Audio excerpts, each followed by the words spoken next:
So. How's it going, Oh. gamers? It looks like we have just gone live. Mr. Mohawk, how are you today? We have indeed, literally just. We've just gone live. We've just gone live. We can feel the sunshine because it is roasting. It's 28 degrees here currently. Because my computer now tells me it's 28 degrees, even though I hate that Windows update. Never asked it to do that. I was fine with the weather update until last week. And then, fuck the weather update. How dare you? I don't want to know that it's 30 degrees here because I don't live in the frozen north, you see. Oh, yeah, true. It says mostly sunny. Mostly sunny? I know. Are you having a laugh? Mostly? I have not seen a single cloud in the entire sky yet today. Oh, to be so fair, mostly sunny. I'll let him off. Whilst technically correct, I feel is not selling it. But as you can see, with our high quality cameras, you can see that our heads are very sweaty. So that's what you get with production quality here at Hellstorm/Mohawk HQ is sweaty foreheads. Sweaty that's foreheads. Basically it, yeah. And it's too fucking hot to shave as well. So. But welcome everyone, welcome to Hellstorm Wargaming. Hope you're all doing well. It is the 40k show. It is the real 40k show. Everyone tries to imitate it. We always say so. I don't know why they want to imitate this shit. Fuck me. But here we are. I'm joined by the lovely Jay from Mohawk Miniatures. How you doing, bud? Are you doing well today? Feeling better? For the first time in like 4 days, yes, I'm actually feeling good. Excellent. Had some weird sickness on Thursday. Started the stream within 20 minutes. Like, I'm gonna go. I don't feel well. I gotta go. And was end stream. Sick. End stream, very definitely. And then Friday morning, I had 2 fillings. So nice. When you're not feeling great, why not have some invasive dental surgery? Yeah. And then my allergies kicked off. I had a headache. I was sweating my tits off. And I had all of that. This is just dribbling gross. Snot everywhere. So what a fantastic weekend. It does How sound was your like weekend? Fantastic weekend. Let me tell you about my weekend, Jay. It's going to start with a story. I get the feeling this is going to be a saga. It's always a saga with me, right? Saga. It is always a saga with me. You know that. Okay. Let me tell you. Drama, I'm going to cause some drama later on in the show. So we're all going to do some drama, yeah. But let me tell you. So I was building terrain and editing all weekend. Obviously, I had the lovely Kirioth over last week. He's also very lovely. There's lots of lovely people in Warhammer. That's why I like it. He is. I speak to him quite often in my stream. He's a really good nice dude. having him there. Yeah. So I filmed the game with him, a battle report, Knights versus Chaos Knights and a tank, which is great. We also did a coffee time together where I asked him anything because, you know, I do that. What do you want to ask him? Ask him anything. Comments. Hey, thanks to the host, Jake's 2 pence. Exclamation point host to find out what he just did. And that was great. So I was editing Saturday, and then Sunday I was like, oh, it's roasting, right? I'm not going to edit this morning. I'm going to edit later when it cools down. So I built some terrain for our upcoming events, right? I love your optimism that it would cool down later on because it's still 23 degrees when I go to bed at 11:30. That's cool compared to the 30 that it was all day Sunday. that is true. But that's like a third. Gone. I'll tell you what, that's about as technically correct as the mostly sunny on the monitor right now. Yes, exactly. So I was like, I'll build some terrain. You might have seen my pun that I put on Twitter and Instagram for my crate day. Anyway, hey, my pun about the vulture circling the background, I feel was greatly unappreciated. It was good. Nobody liked that pun. It was a good pun. Hey, thanks to the host, Lord Gitface. I think they were Valkyries. Oh, they were vultures. So even better. Yeah, I don't own Valkyries. So anyway, in the afternoon when it cooled down a little bit, I was like, okay, I'm going to sit down and do some editing because I need to. Because I'm editing the battle report between me and Kirioth, which is excellent fun, which is hopefully coming out on the channel this week. And here's where the saga begins. Here's where the saga begins. We got some epic music for this. Do we need some like I think maidens playing harps and some guy doing some Mongolian? I think we just need a sad song. Now we'll leave it with this one. So on Wednesday on Twitch, which I stream every Wednesday on Twitch at 6 PM also, I was talking about other streamers putting ridiculous donation goals on stream and just being like, just basically saying how they shouldn't do it. You know, I agree. When it's like ridiculous agree. stuff, like, oh, I don't know, this really extravagant item.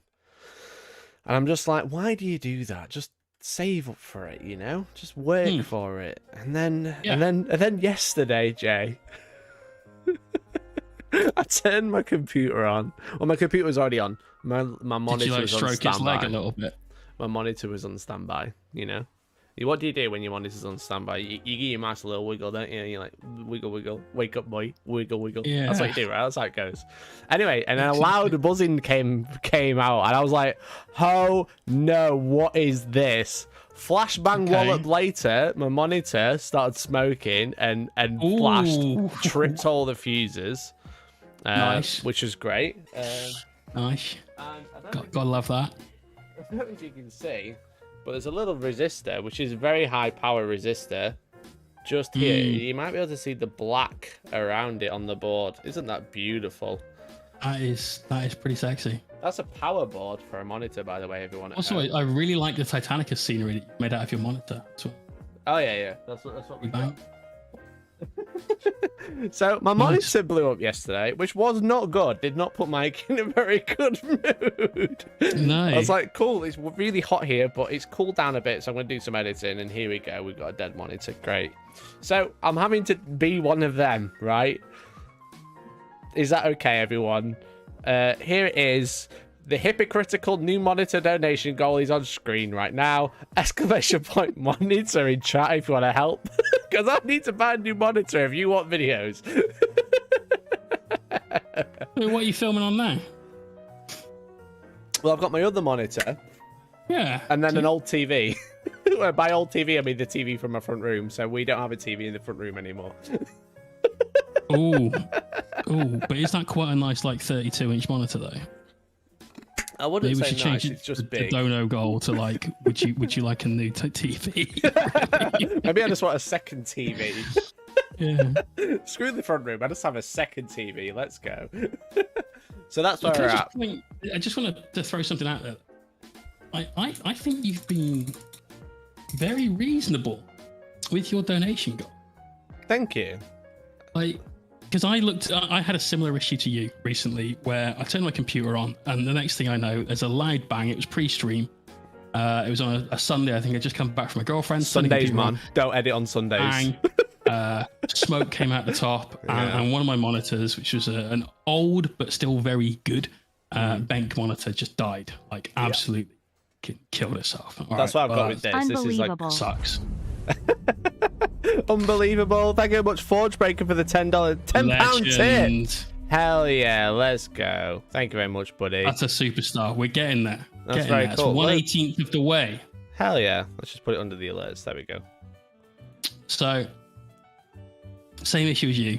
Bought a couple of screens. Now, I like to know things when I'm spending money. I like to know what I'm doing is a good investment and so on. So I looked at a load of monitors, and you wanted a 4K monitor, and you wanted a 28-inch screen, and they wanted two that were the same. Okay. And oh my god, monitors get crazy expensive. I didn't even consider that you could spend $2,500 on one monitor, but apparently you can. Oh yeah. If you want a 4K monitor, you can probably spend 4K on it to get one. I think I probably could have if I wanted to. Instead, my monitor was, I said to you earlier on, I think it was about 250 quid, 260 quid. Okay. I'm super, super happy with it. But my point is, you could have set a donation goal here that was 10 times what you've put down here.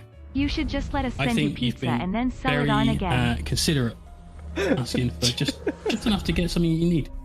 Oh, well, thank you. I don't want to take the mick, If people want to help, amazing. If they don't, that's also okay. Well, thank you very much, Ginger Steve. I will take a £10 tip over the pizza today. I don't think it's a pizza weather, but I do really appreciate it. Thank you very much, Ginger Steve and Forge Breaker, for the two £10 tips. It's very cool of you. Very epic, very awesome. Legends. Thank you very much to the host as well.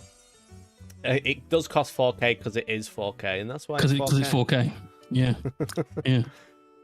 Why not fix the monitor? Look, let me tell you a little story about fixing things, especially in this case, that I could definitely see that monitor has taken more damage than just that resistor. It's just that resistor that's set on fire. For the monitor fund. Oh, more to the point. Shit. I can't believe it! With the £50 tip!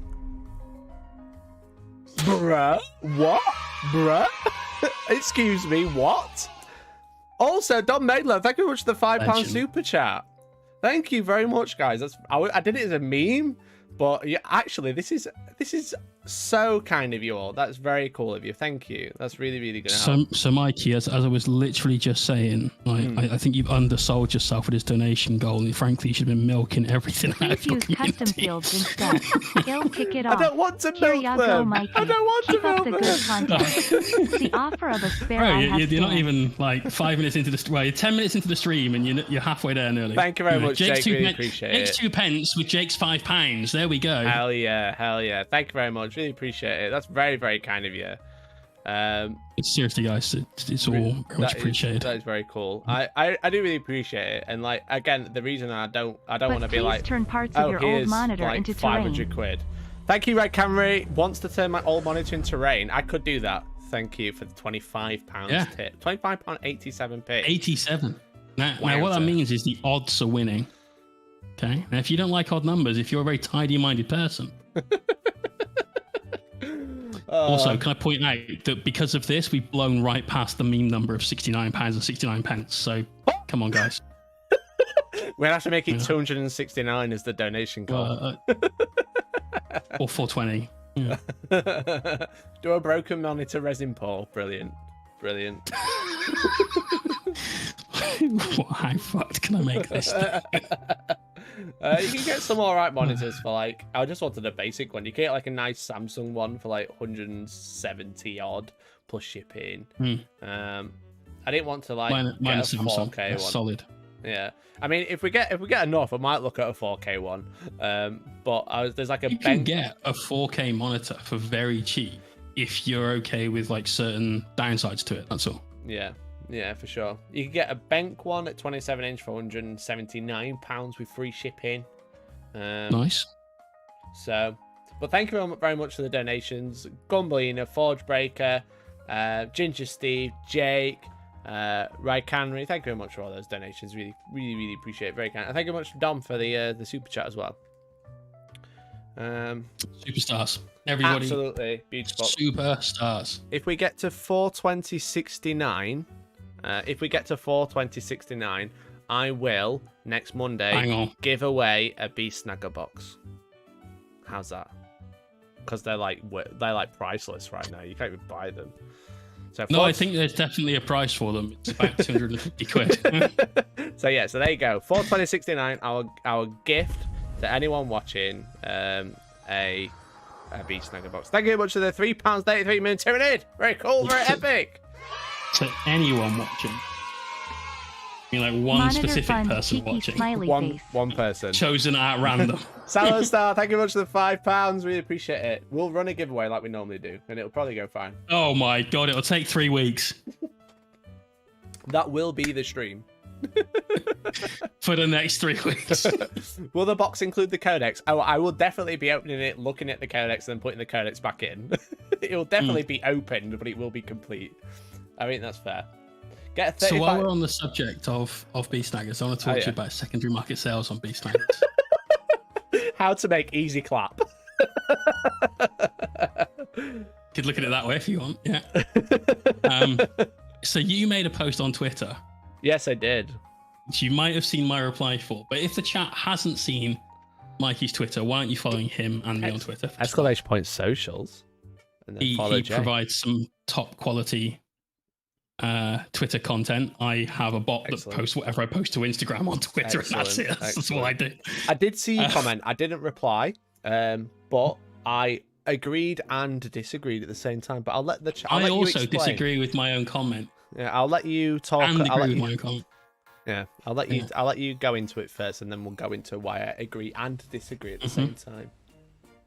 So, Mikey put up a comment with I think a picture of eBay with people I'm selling assuming the this gets me a codex rim in the job. Beastlanger box. Keep it 1 up, second, bro. Jay. I'm so sorry. DN Stuff has just donated £70. That gets him a rim job. You can have a rim job any day of the week for that much. Jesus. Hell yeah. Thank you very much, DN Stuff, for the 70. From him. George has just told me off for shouting rim job. But DN Stuff just donated £70 towards the monitor. Okay. Thank you, DN Stuff, for the £70. And Mikey, so sorry. you can't sell sex on Twitch. I'm not selling it. You just sold it, I think, at that Nah, I point. don't think I did. I don't think I did. Nah, it didn't happen. Didn't happen. I think Gumblina might have clipped it already, to be fair. So it might have happened. That's fine. Thank you very much, DN Stuff. Thank you very much for everyone who's donated. We've already made the 180 goals, so I don't have to fix a dead monitor. That is super awesome. I'm very thankful. I don't really know what to say. I expected to get like a pity £5, and then that was it. That is super, super awesome, everyone. We've smashed the goal in like what, 10 minutes? That is just like super cool. Much. I don't really know how to express my gratitude because I'm not very good at it. But thank you. If you ever want a rim job, then now I can't sell it on Twitch. So this is the time to open the OnlyFans. There we go.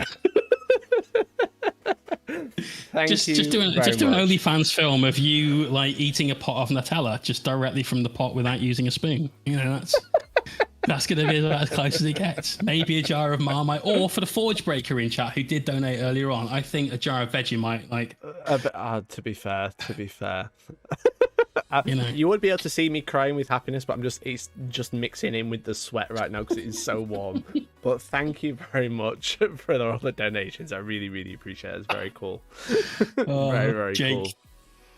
Jake, Buy yourself an is this where we ice cream refund too. all the tips? Like, chargebacks are a thing. Jim Martin, it's a really thank you very shit much. way to do a streamer over mine. Thank you very much for the £12.50 towards the ice cream. Very cool. Nice. Thank you very much. Nice. That's a jar of Nutella and a jar of Vegemite sorted. Well done, Jemima. I think it's just dawning on Mikey that he offered someone a rim job and he'll have to deliver it at some point. Oh, fuck. Yeah. just to be quick. Why you should donate to Hellstorm all the time, because I'll say stuff I'll regret instantly. So I call, because I'm juvenile, I call painting the base rim, giving a model a rim job. And I had somebody who English was not their first language join the stream a couple of years back. And they were French and they were quite young and impressionable. And, thank you very much to Martin for the sub, 7 months in a row. Really appreciate it. And they said, I didn't understand this word, so I put it into Google. Don't put it into Google. Was it waffle something? No, rim job. Okay. If you don't know what it is, live in blissful ignorance. Don't look it up. Leave it as that. Okay. Yeah. Thank you very much for the resub. Really appreciate it. Exclamation point Bezos in chat. Small Prime gang. Let's go. Nice. I've got. There's a. Hey, Liam.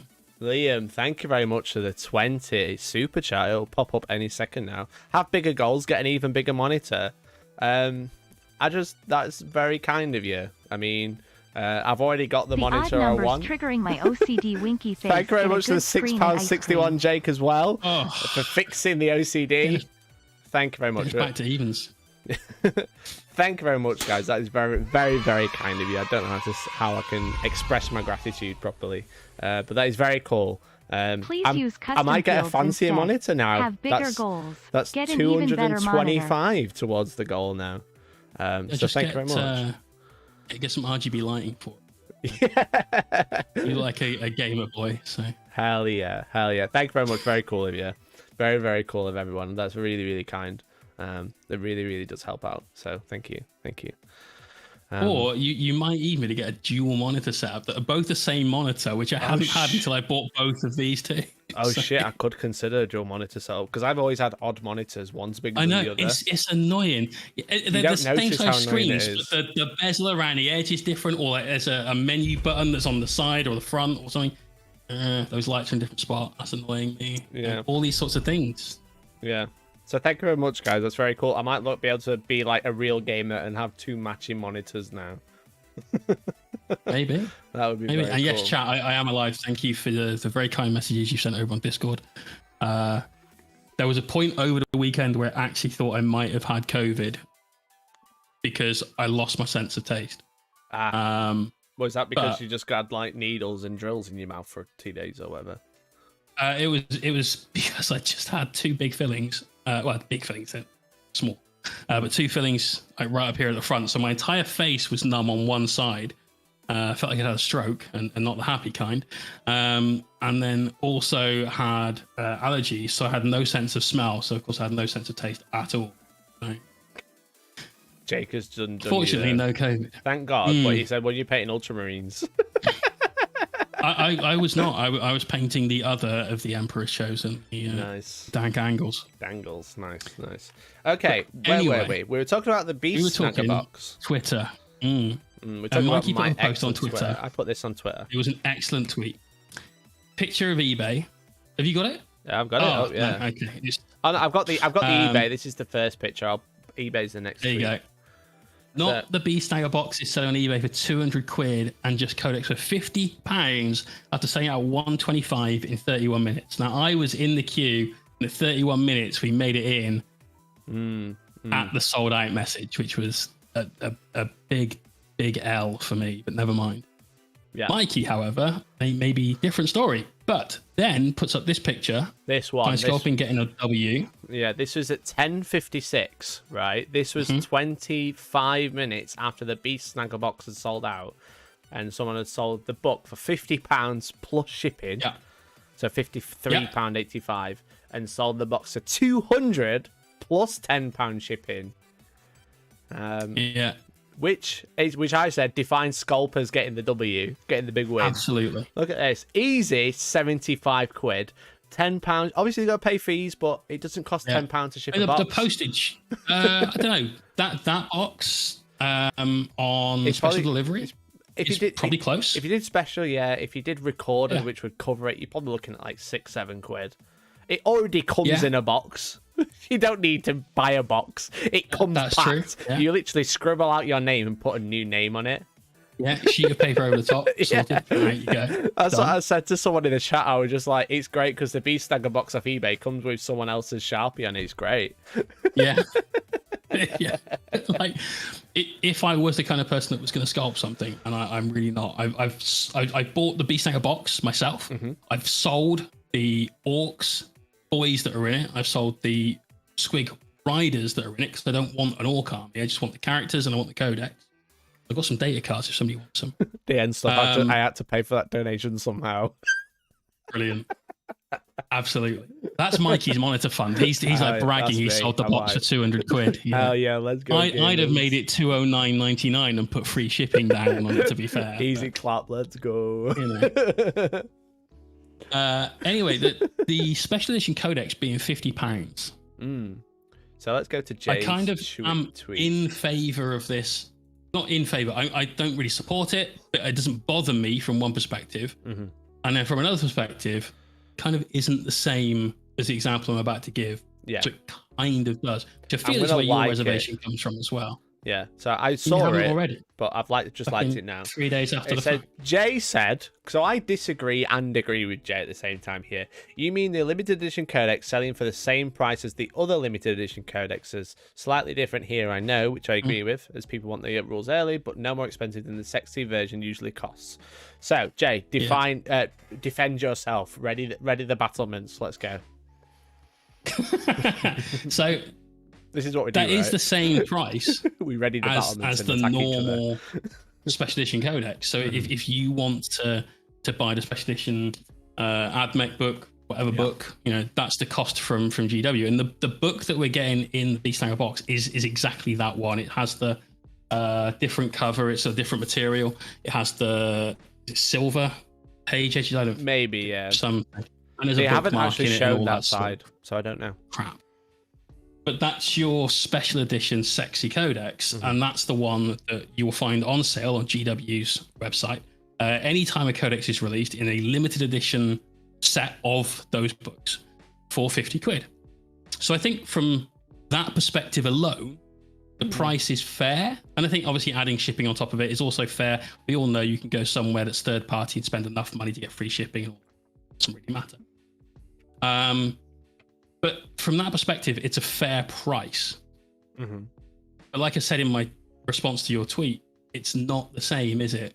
It's not quite the same. Because if I was an Orc player and I didn't get the Beast Snagger box because I was a minute late in the queue or whatever, based on a random number that GW assigns you when you first enter the queue.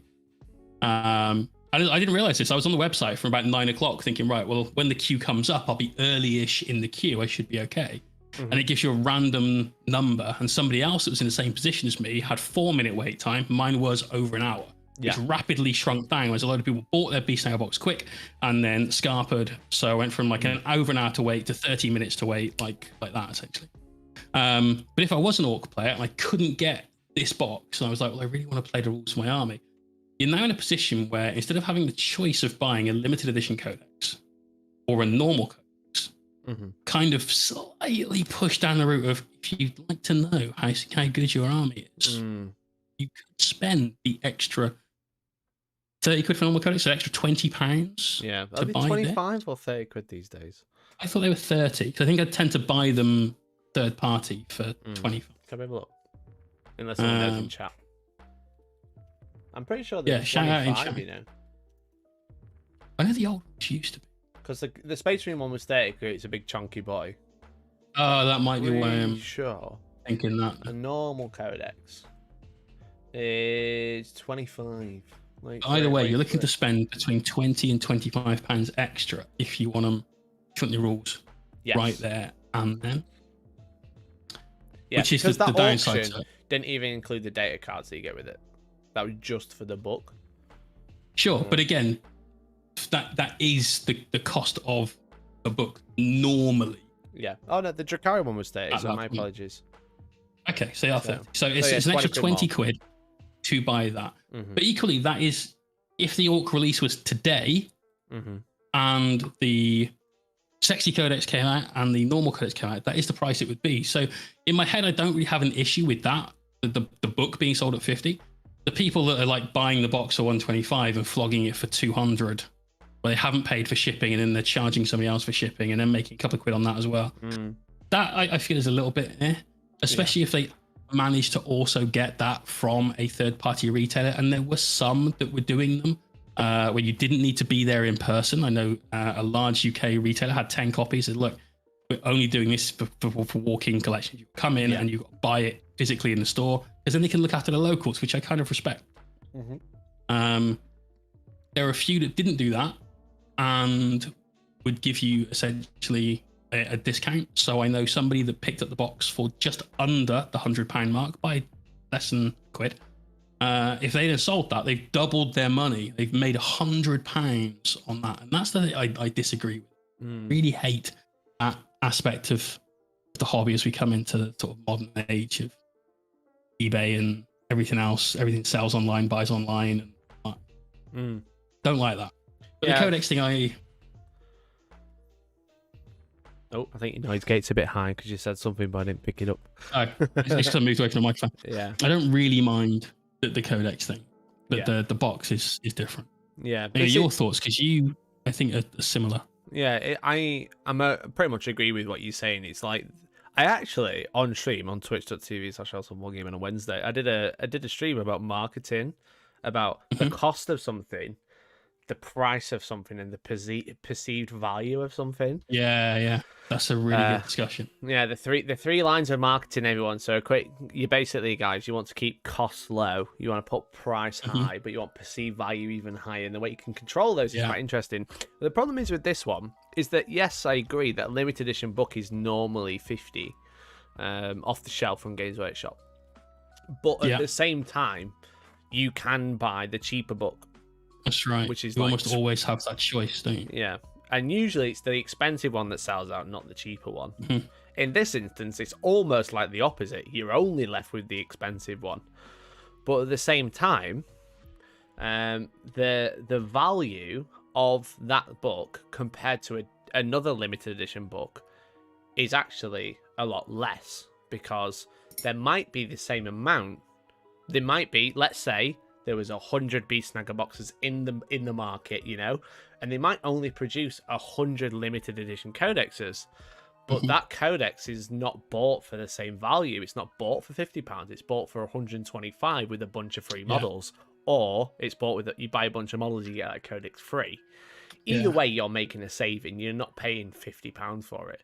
So, in my opinion, the perceived value of that limited book is now much less than a normal limited book because there's more in the market because there's loads on eBay straight away. Yeah. But also it hasn't cost them £50, so the value isn't £50 anymore. It's actually marginally less. So I would say if you look at it, if you've got 2 characters, 20 boys, 3 Squid Riders, 3 Squid Riders, book and data cards. You value data cards maybe £5 to £10. You value the book 20, maybe 30. And then everything else gets split between the rest of it. So the rest is like, 90 quid split between, which is probably about right. You know how much data cards actually cost to buy off GW? Aren't they like 15 quid or something? It's ridiculous. £12.50. I bought them for my Necrons because I wanted the protocols. Yeah. And then vowed to never buy those again. I used to buy them for every army, and when it would cost me like £8 from somewhere else, like, that's fair. Because they used to be worth it, but now they're not. Because you used to get the tactical objective deck, but now you don't get that. You just get stratagem reprints, and that's it. So I bought the Space Marine Necron ones, and I was just like, nah, I'm alright, thanks. So my argument with the reselling of the codex is the codex isn't worth £50, in my opinion. It's because. So you mean worth as in the my person perceived value? Buying it, your perceived worth, yeah. My valuation of it isn't 50 quid. It sold anymore. for 50 quid, so but somebody thought it was. Well, yeah, someone did think it was worth 50 quid. But that's also the same price, so it's a really interesting one. I didn't think it was an easy one to answer in 140 characters.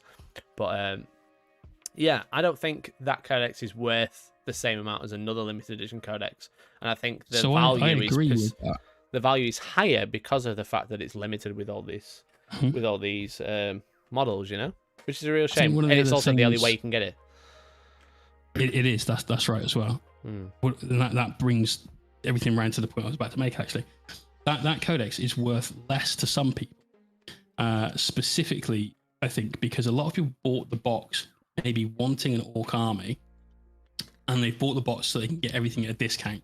Because I'm guessing 10 Beast Snaggers is probably 35 quid. Yeah. So that's 70 quid worth of Beast Snagger boys.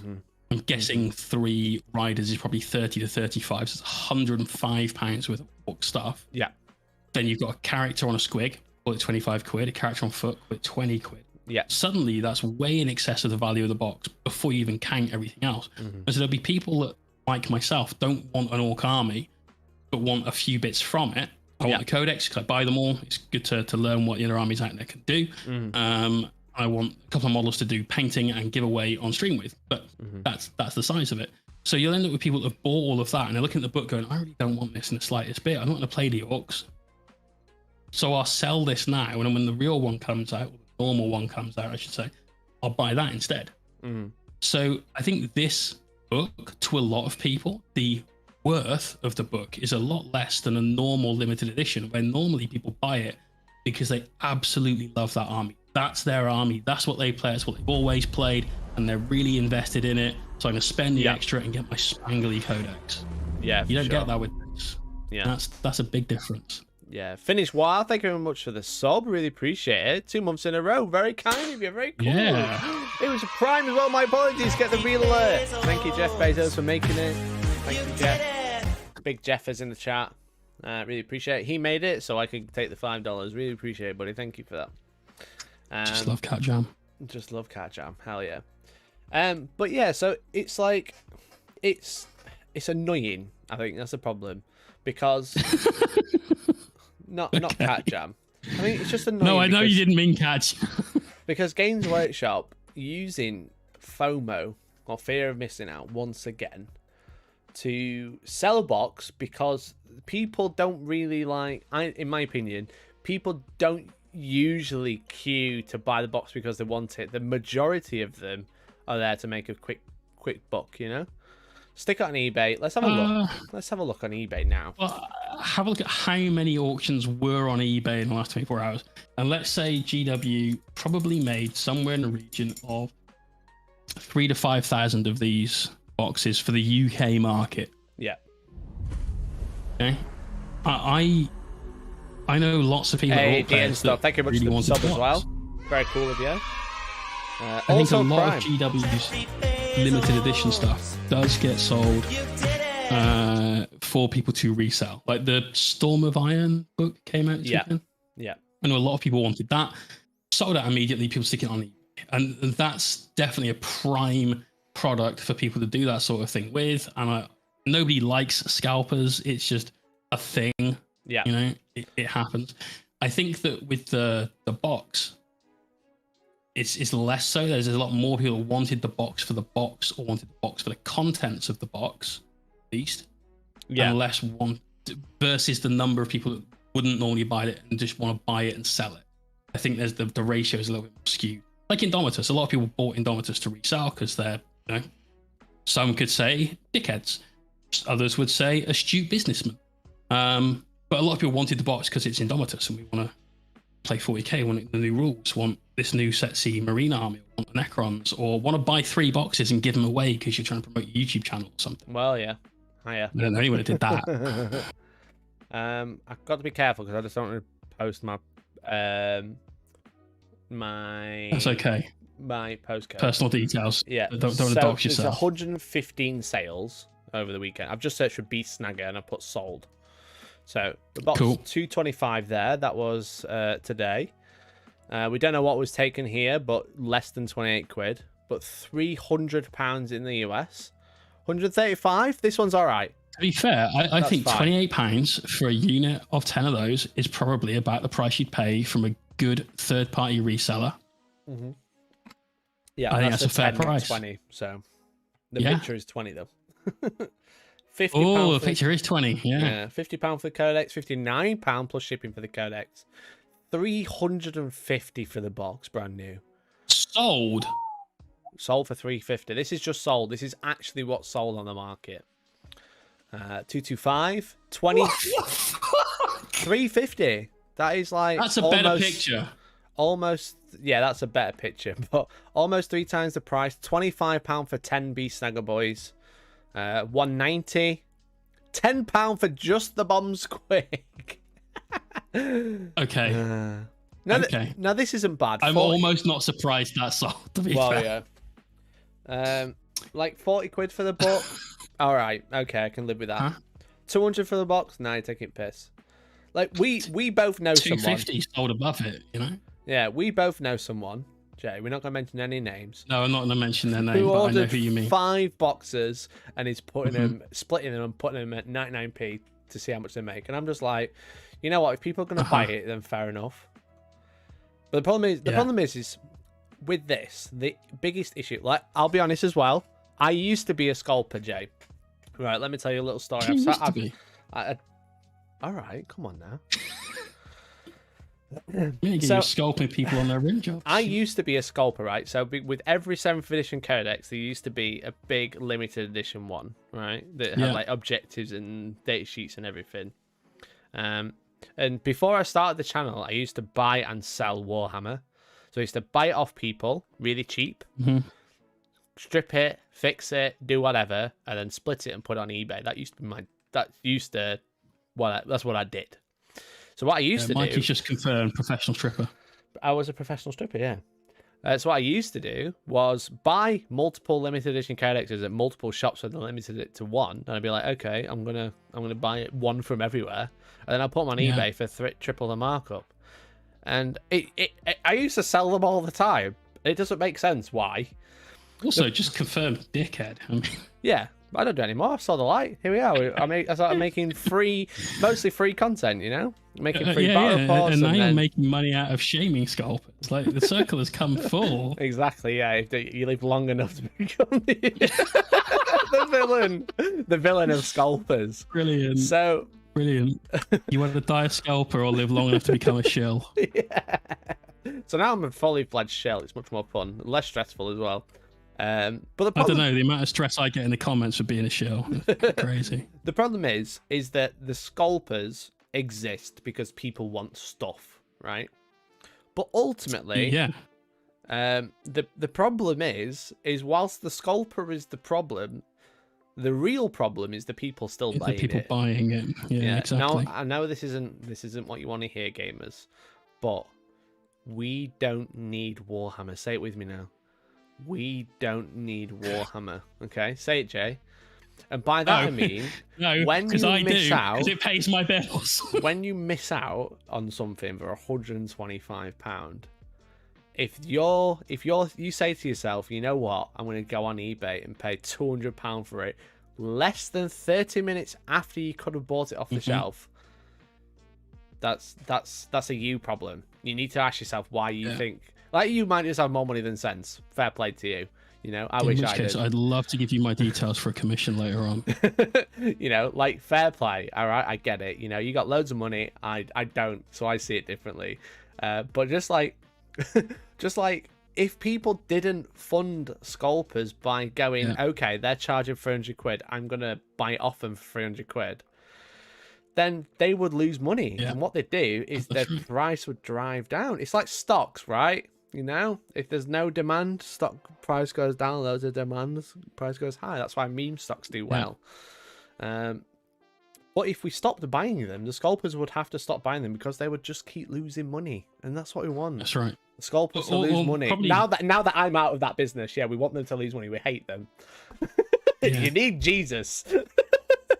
What would end up happening is the scalper would look at it and go, well, it's not worth the time investment I'm having to put in to make £5, whereas I was putting this amount of investment of my own time not long ago and I was making 30, 50 quid. You know, as soon as you get to that point, like, oh, fuck, I can't be arsed with this anymore. That's what you want, and then move on to something else. The problem is Warhammer has never been more popular than it is now. No, this is true. But they're also producing a lot more of it, which is good. They are, definitely. And it's the limited edition stuff like these boxes that come out and sell out. And that's a prime target for someone doing this kind of thing. You'll see whenever things happen like weirdly in a meta. So let's say we went back in time to the era of Chaplain Dreadnoughts being super powerful and super good. That was a year ago. It wasn't that long ago. Just over a year actually, ago. no, it was more than a year ago because COVID feels like a year ago, you know. But you would have found Chaplain Dreadnoughts on eBay for 3 times the cost that they were on Forge World because you couldn't buy them on Forge World because Forge World weren't making them anymore, or they were sold out at the time and things like that, right? So you have that happen in a market. It's a supply and demand thing. And that's just how the world is run as far as capitalism goes. That's how it goes. Seraphine, thank you much for the Prime. Really appreciate it. That's the world we live in. That's how we got Twitch and stuff because people made money and made a platform. Here we are, gamers. Thank you, capitalists, for my socialist ass to live. Well, I was going to say thank you, Bezos, Mr. Bezos, for those. Exclamation point Bezos in the chat. Thank you. But that's one of the things that we've got to deal with. As a result, scalping comes in. If we all decided, and the entirety of the wargame community, held hands and coped with this one, to say, we're not going to buy overinflated price of stuff from eBay, wherever, then it would stop. However, I know this is going to be something that resonates well with a lot of people, but I don't feel this is a bad thing. If places stopped making limited edition stock, you would never have the fear of missing out unless for whatever reason there was a shortage in the market. So like I said about Forge World, maybe sold out everything. Yeah. Now, I think the limited edition stuff is good from both a business perspective and from just a regular consumer perspective. I like the fact that certain items that I have, it's not down here anymore. I've moved it upstairs, but I have a vase, basically. It's a jar made out of just China. It's worth over $1,000. Right. It's the box that some cigars came in 15 years ago, but it's now a collector's item because it was limited and it's achieved a rare status and it's become worthy of money. So I like the fact that you can buy things as an investment at times. I think that's fine. But if everything that comes out is a limited thing, I just think about the number of limited things that have come out this year that have been like big ticket items. 2 of them are very easy to point out. Cursed City being one, the Beastslayer box being another. And wasn't there a Lumineth box this year that also had a limited edition book in it? That was last year. But I just want to say, just That jump was last in. year. And I want to say thank you very much to Puma for the Prime. Thank you very much. Thank you. Very cool. Very, very cool. We keep getting all of these things, and it's like one after another. If we say 14 to 15 months, you've got Indomitus, Dominion, which are 2. You've That's got not limited. well, it technically is. It just didn't sell very well. Cursed City, which is crazy. There's the Lumineth box. If you go Sisters box, or was that before? Sisters was before that, but I mean, Sisters is still one, so that's like 5 already.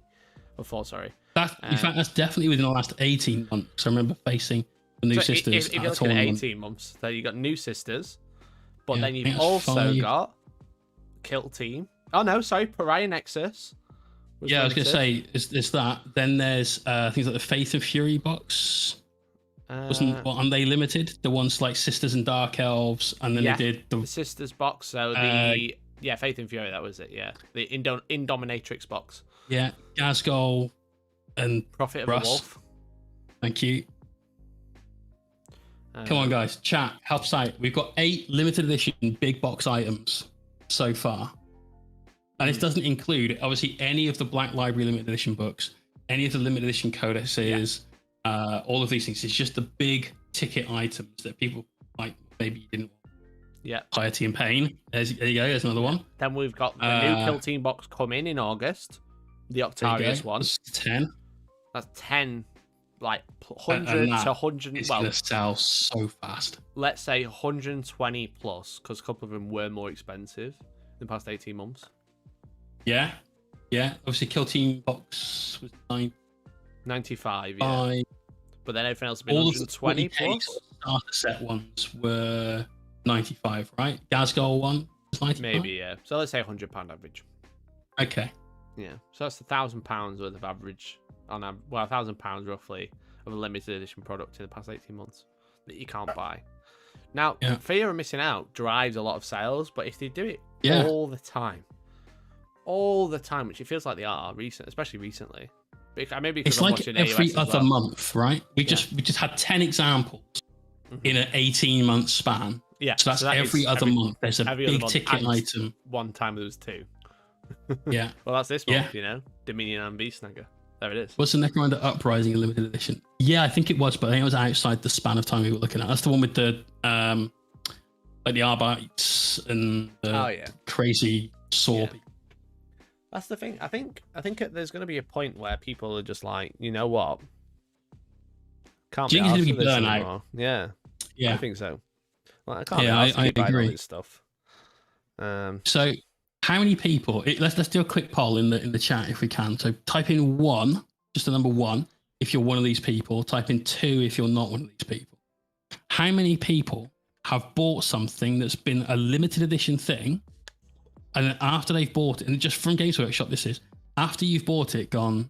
Actually, I don't need this. I don't know why I bought that. I don't. So one if you didn't, or 2 if you did, or the other way around.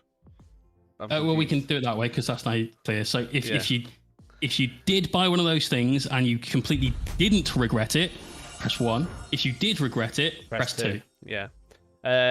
Grey Knights and Thousand Suns coming soon. That'll be limited. Yes. It will be. Oh shit, my chat was going crazy.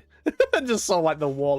This is why I've done this. You see, right? I love it. Really drives engagement. I'm good at this. Syntha says AOS is not limited due to overproducing to demand. Yes and no. They have overproduced, but the box itself is limited because it won't be produced long term. That's right. The box of Space Marines isn't limited. If they sell out, it'll come back. Whereas when Dominion is gone, it's gone.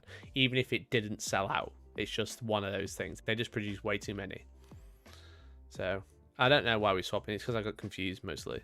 There are quite a few ones, but a hell of a lot of 2s. Yeah, a lot of 2s. There's a lot of people who bought stuff and just gone, you know what? So I'm going to sell it. Yeah. Probably lost money on I it haven't as well. necessarily thought I'm going to sell it, but I've got Curse City that over there, which you can barely see. And it's still in the shrink wrap, and most of the reason is because it's the sort of game I'd happily play with my girlfriend. We both play board games like that. But there's a lot of work to do before I want to put that on a tabletop. I want to get everything painted. Where do I find time to paint that on top of everything else that I've got to paint? So, so that might be one of those things that, like I said about this jar that I've got, will just sit there and accrue value, and then in 10 to 15 years time, I'll sell it brand new in box, still in the cellophane, and I'd expect it to be worth more than £125 at that point, because that's the way that collectibles appreciate value over time, keep them well cared for, and make sure it's something that people actually want, like perhaps that. I mean, well, I don't know actually, so someone give me a rough idea of what they reckon like a brand new box Hero Quest would sell for those people. Yeah, exactly. But I think that nostalgia thing going on. It's a little bit different that though, because it's a contained game, but also at the same time you're sitting on it. You're not like flipping it. You're not like some idiot isn't buying it for 300 quid off you 20 minutes after it's sold out. That's just daft. Yeah, for sure. You know? If you say something, and it might like end up being a thing that I actually just paint it anyway. Yeah, if you say it for like 10 years and sell it, and then it's going to be value, obviously, because it's not been available for 10 years. But you know, it's just. But you'd hope at least. Yeah, you'd hope so. You'd hope so. Interesting though. What do you guys in chat think? Let me know. Do you agree? Do you think it's stupid? Do you think we need to stop the Sculper? Do you think Games Workshop queue system is beneficial really, or actually just detrimental to everyone? Because now you have to wait half an hour to find out it's sold out rather than filling out straight away. Yeah, so that I think is a separate thing. Like, because it's easy. So I waited in. Yes. The thing about the queue system is this, right? It's that the way it works is when there is more traffic than the site can handle optimally, it sort of throttles traffic and puts anyone new into a queue. And if you're already there at the start, it kind of gives you all a random number, like a ticket at a deli counter or something. And then let's say it can hold 1,000 people at a time. The first 1,000 people, it'll have to shop normally. And everybody past that point, it puts you into a row. And then it takes one ticket at a time as somebody ahead goes away. It's not that it's limited to one person using the site per time. That would be absolutely asinine. You'd never get to the end of the queue. It's a bunch of people at once. Yeah, but the queue system literally exists for that reason. Now, the problem with that is it's not intelligent enough to go, right, cool. The big box item that people want here is now sold out. It requires somebody at GWHQ to press a button, or to tell their IT team to tell somebody else to press a button to turn off the queue. Now, I know somebody that waited in the queue nearly 4 hours to buy some paint. Yeah, exactly. That's shit. Like, I don't want Beast Snagger Box. I don't play Orcs. I don't even play 40k. I just want to buy some paint to paint my D&D character with or whatever. Here's the paint I need. Okay, well, we'll wait. We'll put it on the background then. Okay, well, I'll do something else. Had lunch? No, not quite. And that's really shit. What they should have done is the box is sold out. We know that the big ticket item is no longer here. We tell the IT team it's okay if the website runs really sluggish and ends up with like some 500 errors where it just crashes a little bit. Because people will get to the page and go, oh, it's out of stuff. I've missed it. Yeah. All right, don't care. And then your traffic goes down to normal levels again. Yeah, exactly. Because people are queuing. Yeah, because people are queuing for the box and then seeing it's sold out already. There you go. Viking said, I was stuck in queue, want to check Forge World on GW. Yeah. So it doesn't make sense to have a queue system for the entire website. It should be if you click pre-order, you join the queue. That's the way I would suggest you do it. Like, you sort of sign up in advance to, I want this product. Yeah. And there have been plenty of things that have happened where it's like concert tickets or whatever, where you've kind of registered your interest. Remember, the Olympics was done this way for certain things that you want. And then you get assigned a place in a queue to buy a ticket if you want it. You've got then, but whatever length of time that is to change your mind, you'll still sell out. You're still going to sell everything that you've got unless you've wildly miscalculated. It was like all day though, wasn't it? Just like completely shut down in the UK. And it's like I want to know how many 20 or 31 minutes, was it? It was just under that, because I was at 31 minutes and I got in, clicked the thing, it's like product no longer available. So I think I just missed it, like a couple of minutes maximum. But the other problem with it is that it's linked to your IP code, your IP address on your device. So I wanted more than one, Jay. So what did I do? I opened up my phone. VPN. Well, that'll do. Not even that. I opened it up on my phone. I opened it up on my PC, and I just left them on. Right. Yeah. And just make sure you're not on the Wi-Fi. No, I was on the Wi-Fi. Oh, really? You didn't have the same IP address? I guess it must be using the MAC address, right? Okay. Yeah, I don't know how sense. their key system works, but I logged on with 2 accounts. So one was like 5 minutes wait, and the other one was 10 minutes wait. I was like, this is cool. Then I bought one with my account. Couldn't log into my Warhammer, which is kind of annoying. I waited another 10 minutes, logged into my Warhammer, and managed to get a second one. So if I wanted to, I could go flip them on eBay now. Like, how have you fixed it? How have you fixed that's a £225 profit. Exactly, yeah. I'll get that second monitor after all. But no, so for me, I'm using them for giveaways. As you know, that's what YouTubers do. You were like, what are you gonna do with the second codex? I was like, who are you asking, me or a normal person? Yeah, I mean, obviously I'm aware of what's going on with your purchases. But I think for a normal person, if you bought 2 boxes, what is your plan with codex and stuff? Sleepy Jake says still a scalper. Once a scalper, always a scalper. There you go. Is it scalper or scalper? I've always said scalper because scalper makes it actually look like you're taking scalps, which is weird, right? Yeah, weird. But I now have a copy of the Orc Codex, which is the Spangly version, which I don't really give a damn about. I just want the book. I want the rules. It's pronounced which means flat. Yeah, that's probably about right. It's occasionally in certain dialects pronounced dickhead as well. But it depends on where you're from. Okay. But during the time when the regular Orc book is out, I will happily swap my sexy version of the book for their normal version of the book, as long as it's still got the code to access the app. So in fact, what I might do is just use my code now. Where the Fnords? Thank you very much for gifting a sub to the bot. To the hype bot. To the hype bot. Really appreciate it. The hype bot says thanks.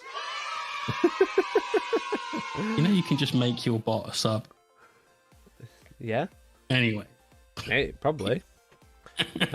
Do we know when the normal Orc book is coming out? Now, let me tell you a story. Hellstorm Wargaming leading the way once again.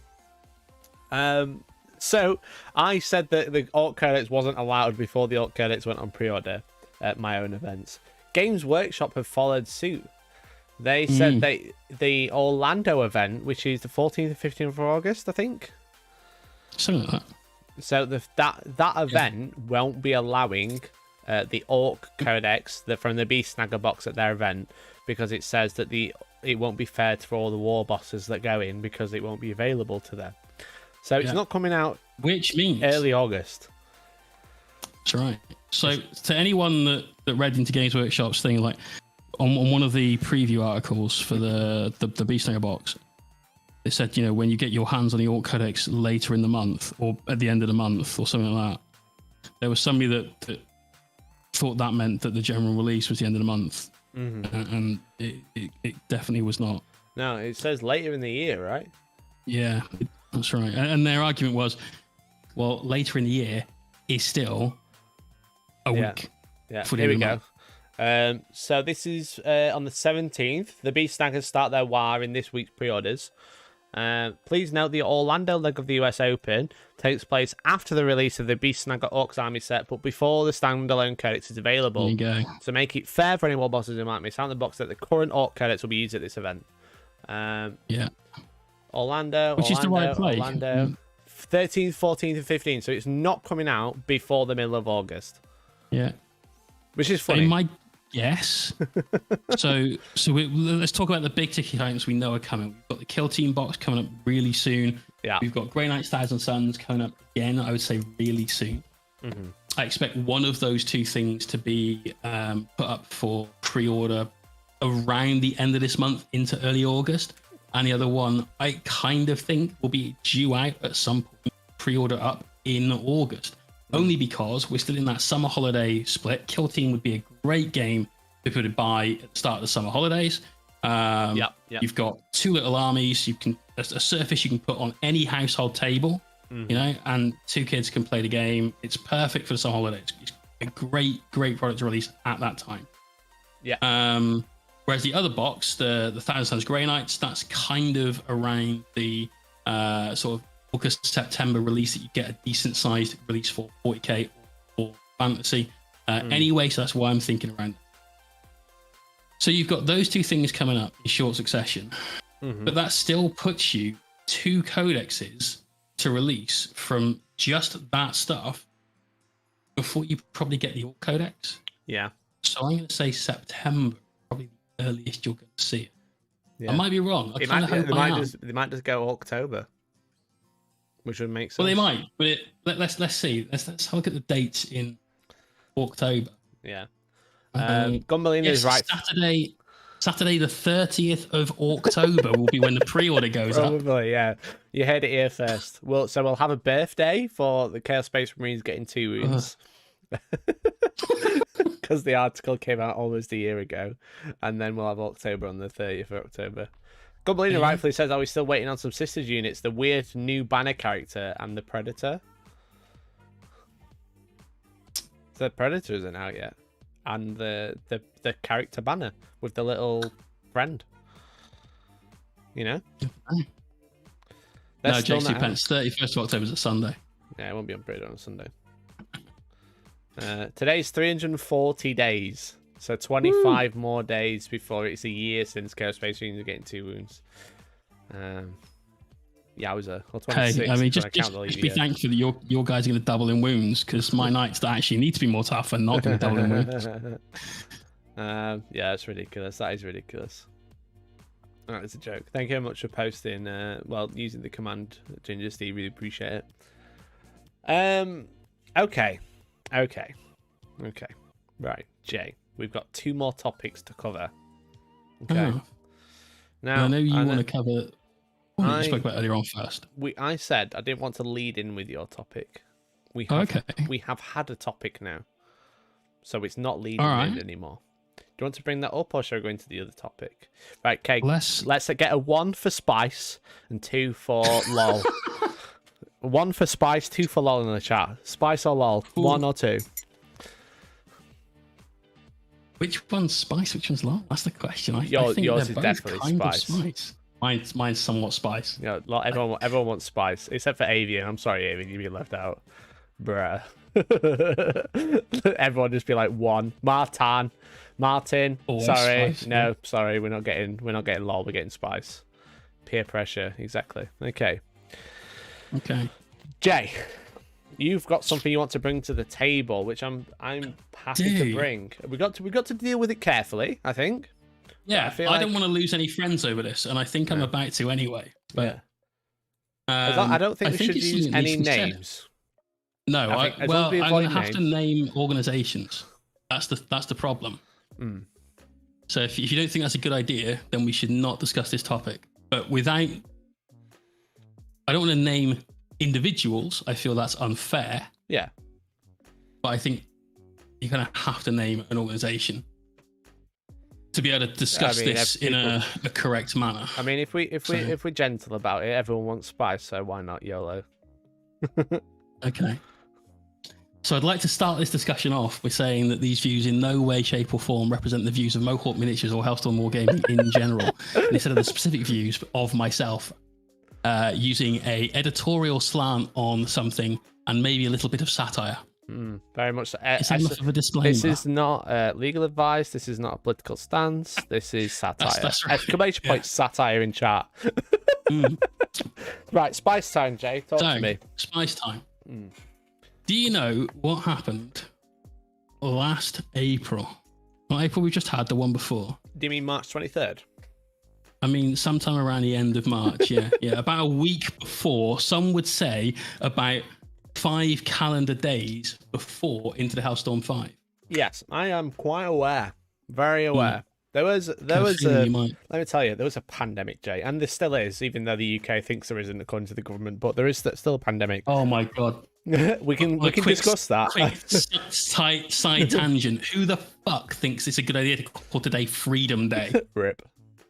Get out. What is funny, it's Freedom Day, so everyone can go back to the office. Enjoy. Anyway. Hey, at least you've got aircon, right? Wow, this is fuck. Maybe we're the idiots.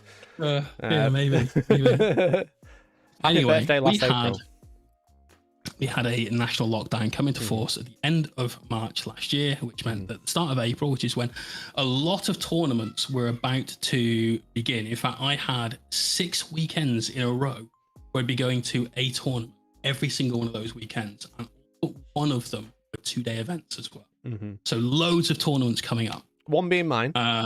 One being yours. Yours was, in fact, the first one I was going to be going to. The inaugural event on the 6-week roadshow.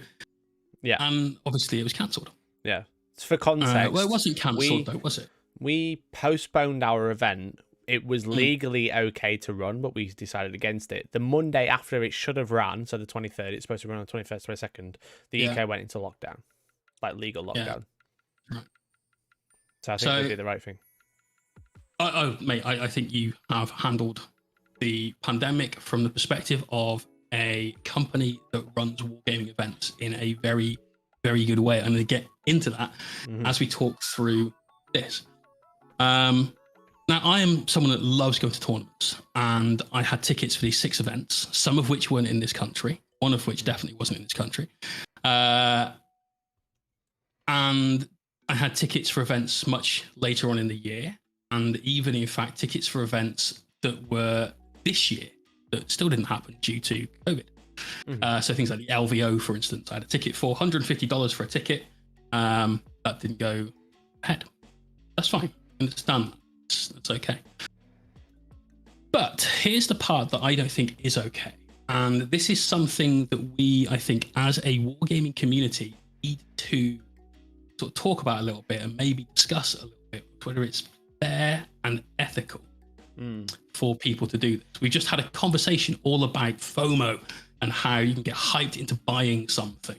And tournament tickets for me are one of those things. Like, there are big ticket events that I really want to go to. By nature, they are limited. By nature, exactly they have to be limited. You know, it's only a certain number of spots, and it's a lot less than the number of Beasthanger boxes that got released, you know.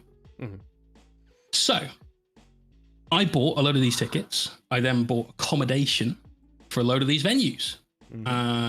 And the place that Mikey and I are, in fact, are staying at for the Hellstorm 5 Volta event in only a couple of weeks, super pumped for, had no refunds, which meant that it cost me £240 to not go to an event. On top of the tournament ticket, which, because the event was indefinitely postponed, was held by yourself. Now, whether that was right or wrong is a massive debate you could have. My opinion on the matter is, because you were very transparent and offered refunds to people that didn't want to wait for an event, or when the dates were finally released for an event, like here's, you know, we're kind of out of the woods, we can book something. If you can't make the new dates, would you like your ticket refunded? I think you've handled it very well. How many events out of the, let's say I had 10 tournament tickets, out of all 10 of those events, how many of them do you think have given me the option of yours 10. is one. We've got at least one already. Yeah, because the way we, for concept, for people who don't realise what happened, basically, our event was postponed. At the time, we had no idea how long that postponement would be. Everyone thought 2 weeks, and that was it. So we essentially came out and said, like, by we, I mean me, because it's me, my head always, my shoulders always. I was like, everyone can have a refund, but my business will go under. So it's up to you. I'm totally okay with that. It is a shitstorm that I am in. So it's either take a refund, okay, Yeah. that's cool, you get your money back, or we can postpone it indefinitely and just be like, as soon as we can, we'll run the event. which is like, which is obviously the more preferable thing, and that's what a lot of people did. I think I only had out of 80 people, I had a handful of refunds, which I could handle. Because the problem is when you cancel an event, like when the laws are changing and everything's happening in that like 3 days space, and you're basically like, oh shit, we actually can't do this. What can you do? You know, you can't just be like, oh, we've already paid for loads of stuff that was supposed to happen, all the prizes, everything, etc., rent, etc., everything that's like goes into running an event, which is quite a lot. That's all gone. You know, so it's not like we just sat on the money until the day, and it's like, cool, right then, all the money's there. There you go.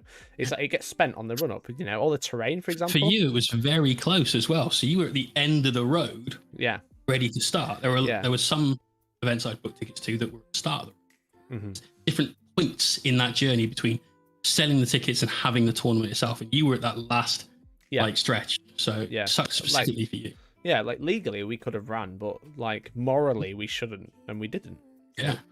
So that's how we handle it. But I think a lot of people basically just went, okay, we're gonna postpone.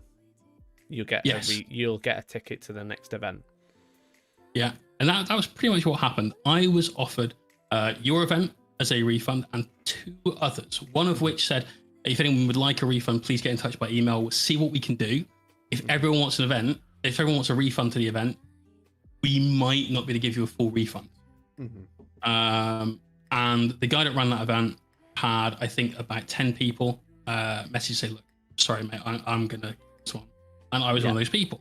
Mostly because I thought, well, look, now is the time I need to start like bringing back some of the money that I've put out into these tournament tickets, because including accommodation, price of tickets, I was probably sat on £600 or £700 worth of tickets that were useless to me at that point. So they handled it really well. That was an event that was happening in Bristol. You handled it really well. And then the LVO handled it to what I feel is the best that they could have, just due to the size of the event and the cost that refunds will have cost them. But they said, look, you can have your refund, but you'll have to pay a 10% processing fee. That's fair. And on a $150 ticket, I was like, okay, I don't even know where we're going to be in a year's time.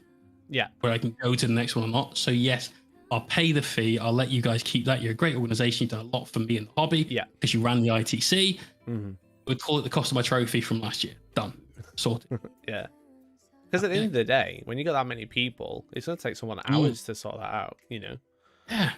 It's and because as well, they did it the proper way. So if we look at your event, look at the LVO, so 2 of the 10 events I had tickets for, you don't say, please PayPal friends and family to the following email address, because that is A, against PayPal's terms and conditions, and B, probably a bit shady, and you're probably not clearing tax. That's a whole nother issue. Yeah. It's massive. We're not going to talk about that either, because that's a real sticky topic and could get into some significant trouble. Yeah. But I love to call people out for using PayPal. Like friends and family PayPal. Everyone does it. I have a... yeah, your noise gate. I'm still... Just turn it off for now. You're not airbrushing. You are a little bit. You're not airbrushing. Just turn it off for now. You'll be all right. There you go. Hopefully that sorted it. Anyway, because you guys run your tournaments correctly and you have a real payment method for tickets and stuff, it's easier for you to handle that kind of system. But then that leaves me with 7 tickets to events where it's like, oh, please send me some money, PayPal, to this random PayPal address, and we'll go from there. And those are the people that have, I won't say caused me problems, but have certainly caused me some financial losses. So one of the events that I was going to is actually been rescheduled for next month. Right. And I didn't know about this until a friend of mine told me on Wednesday. Right. So to the event organizer that has rescheduled the event after everyone's paid their ticket money for it, and it's a 1-day event, so I think it was about 20 quid. Okay. Thanks very much for your communication, of which putting up a Facebook post isn't really going to cut it. No. I feel that anyone in that sort of situation where you are selling somebody a product, you've sold them on the fact that you're going to provide a venue at a certain time for a certain length of time for a certain activity on a certain date, i.e. this shop, this place, from 9 a.m. to 7 p.m. for 3 games of Warhammer 40,000 on whatever date it might have been originally. If you can't stick to that, if you can't hold up your end of the bargain, the sale that you've made, then you should be going above and beyond to ensure that whatever happens, the people that have bought the tickets, the people that have bought into your business are being looked after. Because the unfortunate truth of things is, right now, there is a massive supply of tournament tickets out there. Look at the UK tournament website, which has got almost every tournament that's going to run in the UK on it. Because why would you not give them your information for some free advertising to help sell some tickets? Yeah. There are hundreds of tournaments on there. There is. So you need to make sure you're looking after the people that are buying your ticket so that your events are always full.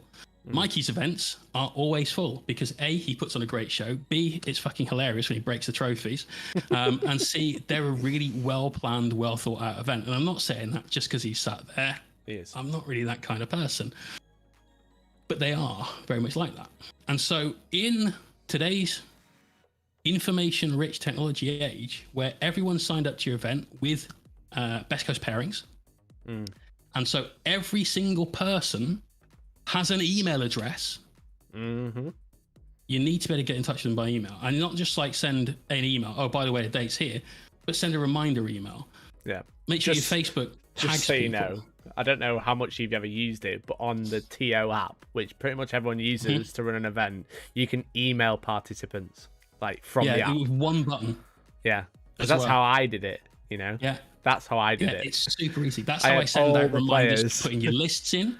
Like your list deadline is this. This is how we do like just everyone just a reminder the tournament is taking place on Saturday. If you can't make it, please get in touch. You know, all of these kind of things. You know, you have to do it. It's just part and parcel. So when your event changes date by 15 months, I'd expect more than a Facebook post. Yeah. And I think that's really shit. And I think we should be holding tournament organizers to account for that. So on the flip side, one of the things. Yeah.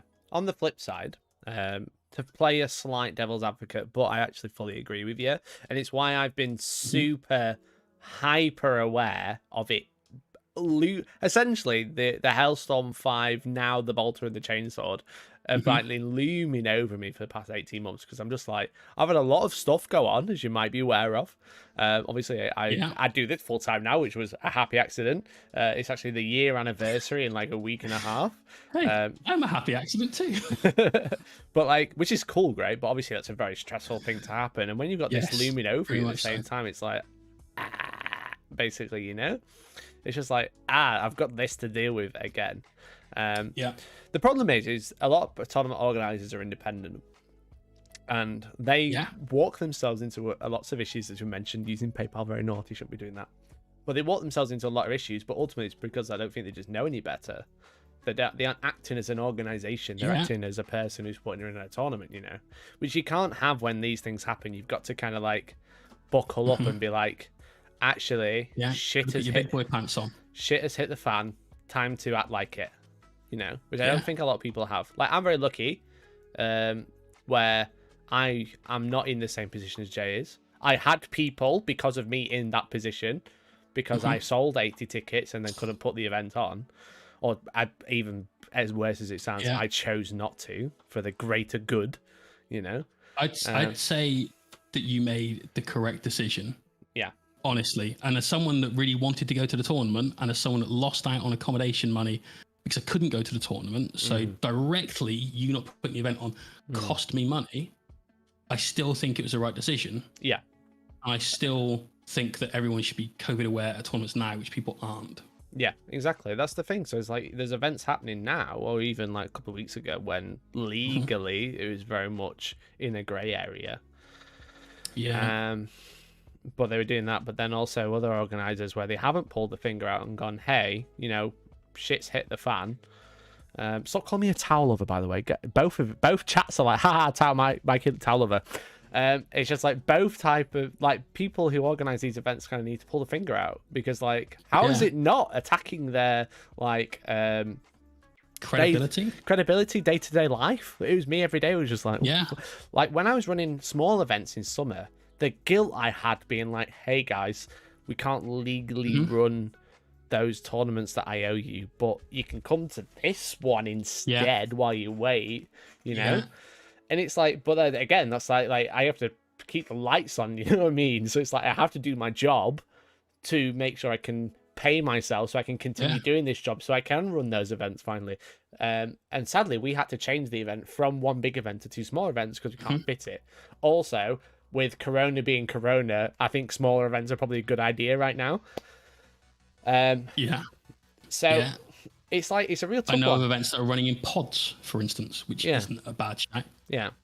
But like, it's like interesting that these, and I wonder how many people have been affected by this. I wonder, because obviously me and you are very heavy tournament goers, so it's affected you heavily. Me, I got quite lucky because I weren't planning events too far ahead at that point.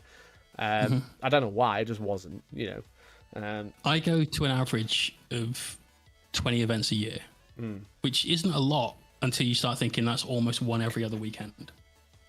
And then it is quite a lot. Yeah. But let me know in chat if you've been affected by this. Have you call this number, this helpline? I'll be very interested to see how many other people are kind of like sat on tickets and whether their organizer have been super on top of it, or whether they've been like kind of like lackluster about it and just kind of been like la-di-da about it. It's an issue. I think it's an issue.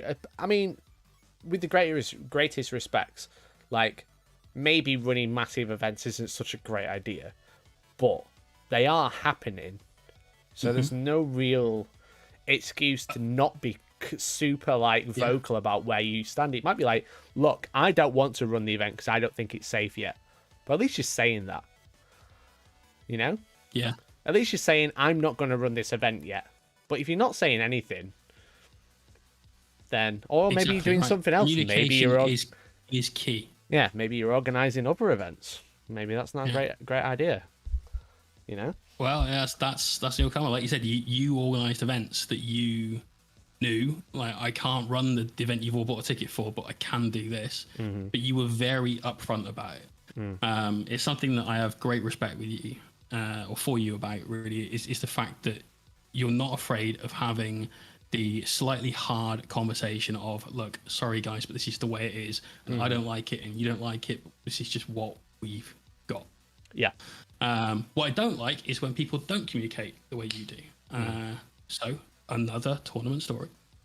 I have a ticket to an event that was run by Glasshammer, and it's the event that they ran earlier this month. I think it was either the last weekend of last month or the first weekend of this month.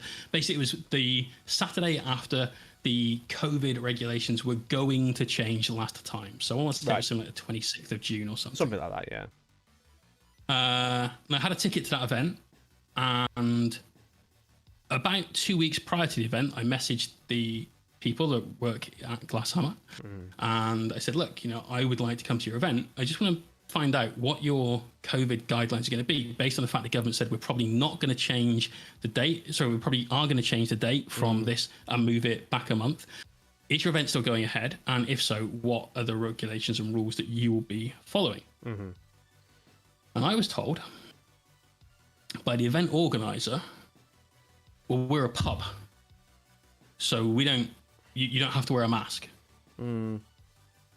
And in my head, I thought, well, that sounds like bollocks. But okay, I'll just do a quick bit of research on the internet and make sure that's the case.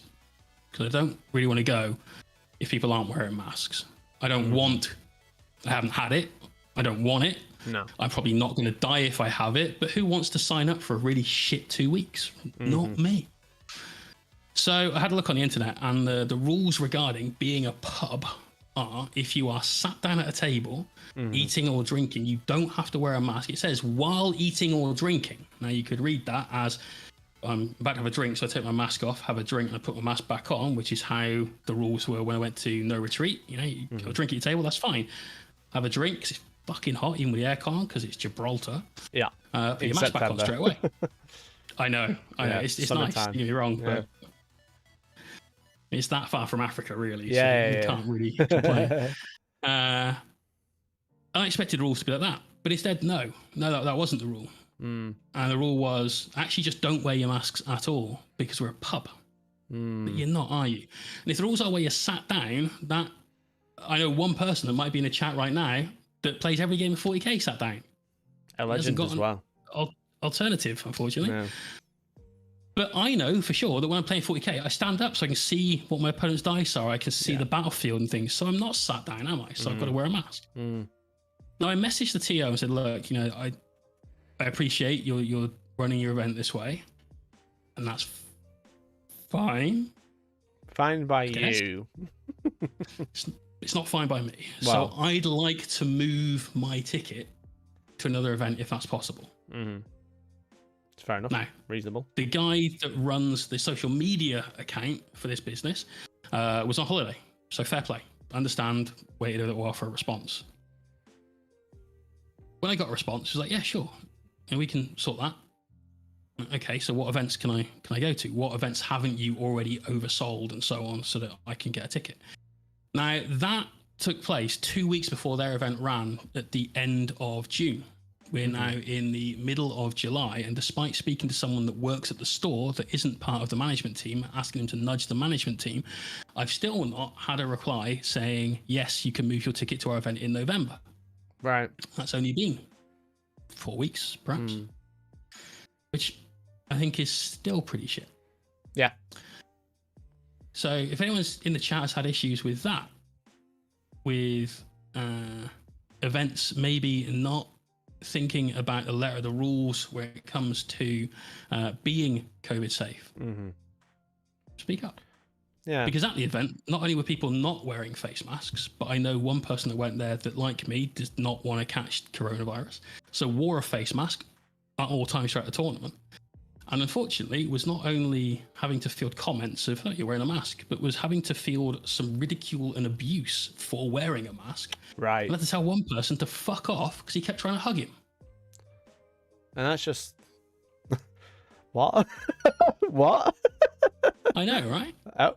Now, at that point, if someone kept trying to hug me, I'd give them a very, very clear, distinct warning that we're about to break social distancing faster than they want me to. Yeah. If they keep trying to do that. But that's just ridiculous. Like, I can't. That is ridiculous, understand yeah. That is ridiculous. That is just bizarre. Yeah. Like, the level of, like... what's the correct word for it? It's just... lack of awareness of the greater awareness of what's going on. You tried so hard not to say the greater good, didn't you? I tried my best, yeah. It's just like, really? That's actually happening? No, it's just like, I don't know. Blissful ignorance, that's a good word for it. The ignorance, I think, is the best way for it. Definitely ignorance. Idiot, solid word. Yeah. You know? Well, the thing is it's like... Metal Space Marine Dreadnought in a sock. I mean, that'll do the trick. Yeah. Like, if you want to do that, you do that. But if someone doesn't want to do that, you should be, like, super receptive of that. And you should, like, look after them to make sure that they're comfortable. If you want that person to retain being a customer later in the future. Because ultimately, you're only screwing over your custom base, you know? Yeah.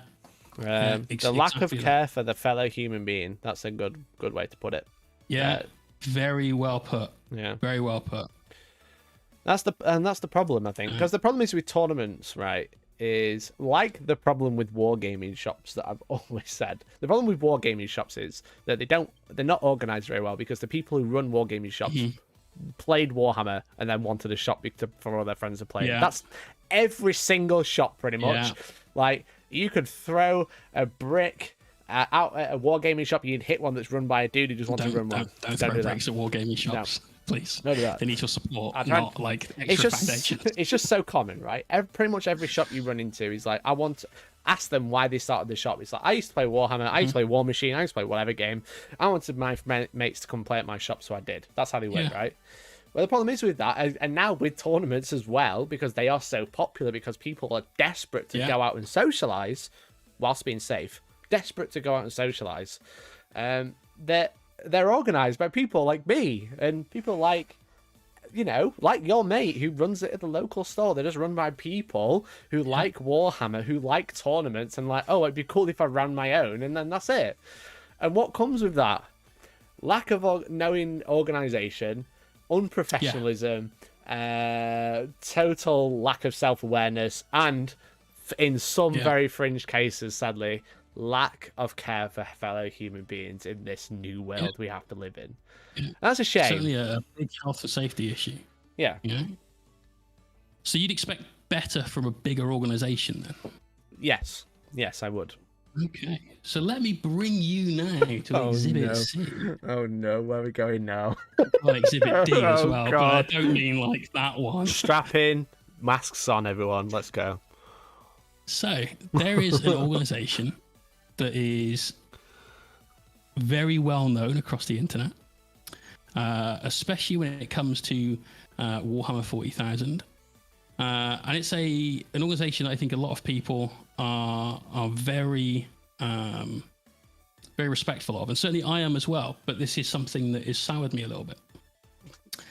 It's a company very well known for written battle reports. We'll just say that, and that will everyone that knows will know, and everyone that doesn't know won't know, and the chat will tell them. Yeah. They held a tournament, which is in not England. It's another warm country. That they sold tickets for. It was a 100+ man event. They sold tickets for. Almost England is kind of right. and deep gay Spain. I know you know. This is Jay spilling the tea right now, and Patrick Ball said this is a roller coaster ride. It is a little bit of a roller coaster. So go back. I feel that when you sell tickets for an event, you're entering into a contract, right? You are saying, we are going to provide this service at this time, at this place, for this length of time, for this activity. That's what we talked about earlier on. And I think especially when you're expecting your player base to travel internationally, you need to be a little bit more, not necessarily forgiving, but a little bit more understanding of things. So I had a ticket to an event that took place literally this weekend, which will bring us very neatly on to what you would like to talk about. See, I've arranged this. It's a ride. It's a ride. Now, the event I bought a ticket for in, I've got to guess, something like September 2019. Okay. It is actually Caliban, by the way. Everyone's guessing where it is. Yes. It's in Caliban. Yes, almost Caliban. Yeah, that's right. Bought a ticket for that event in September 2019 for, I want to say, something like 50 quid, 55 quid. Rough guess. Which is on the higher end of the spectrum for a 2-day event, but it was also a 6-game event that it spanned 3 days. Friday night game, then I want to say 3 games Saturday, 2 games Sunday. It's a really, really nice way of running an event. That Friday night opening game for 6 games means that Sundays you're not like absolutely hammered and just all of your life is gone. It's a nice way to socialize with the players. It's a really, really good way. So I think for that, it's a fair price for the ticket. But obviously we bought that in September. Fast forward 6 months to lockdown. No foreign travel at all. Okay. Well, I guess I can't go. Company that run the event said no refunds. Right. Well, at all. No refunds. Okay. We've indefinitely postponed our event. It's not cancelled, it's postponed. So because it's postponed, it's just you choosing not to come now, so no refunds. Okay. So then we fast forward another 15 months from that event, which is where we're at now. The event goes ahead. And I message the tournament organizer, like, look, now you're sat at X many number of players, some of which have bought tickets recently for the event. Can I get a refund? Like, no, we didn't sell to we didn't sell out 104 tickets. We only got 64. All right. Okay. Well, all right. I guess I'm just going to have to write this off. And the reason I didn't go is because whilst I could afford to travel, and whilst the travel isn't necessarily the cleverest thing to do at the moment, there are measures in place to keep us safe. And whilst I can afford the accommodation out in this country, and I'd normally probably just stay at a cheap Airbnb rather than stay at one of the posh hotels because they cost fortunes. Airbnb, definitely the way to go.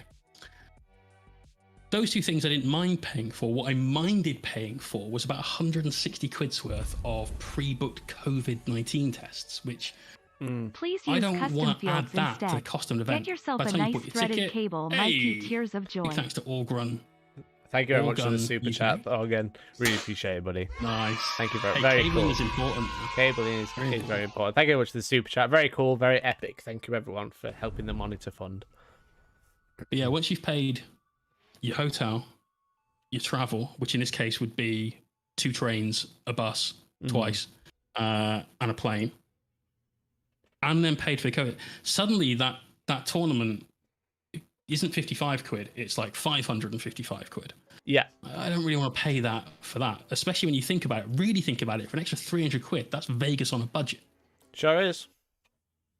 So I'm a bit gutted about the fact that this company that's got a very good reputation, that's entered into a contract with me to provide a service at a place, a time, a date, and a location,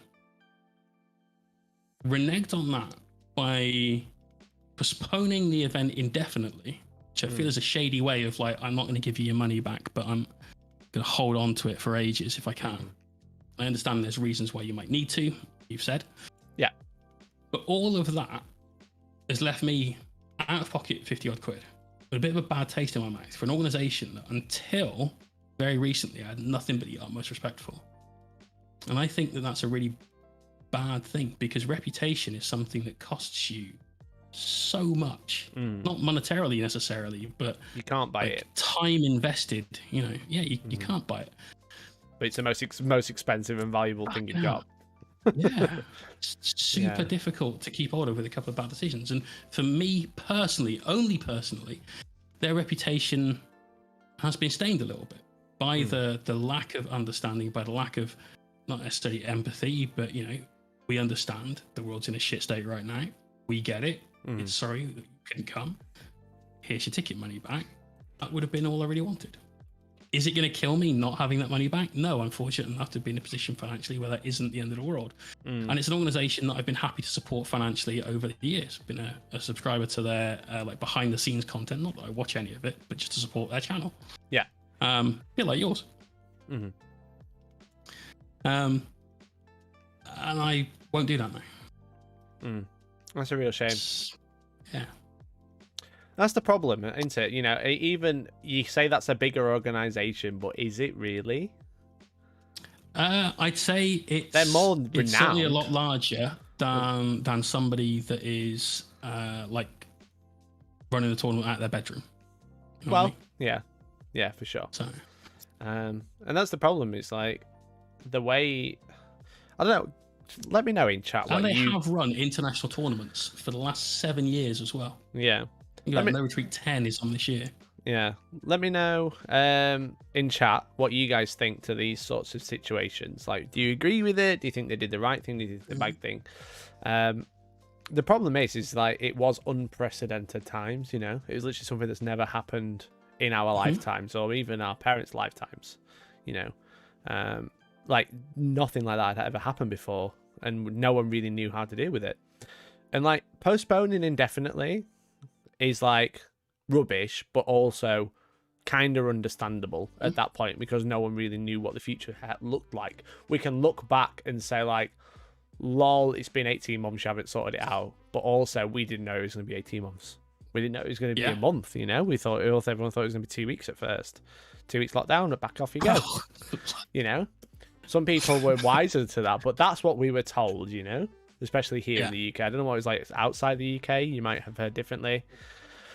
It's a real tough one because on one hand, you're like, yeah, I understand why you did that, but also the actions after that are a little bit awkward. Like the way I dealt with it, I said, do you want a refund?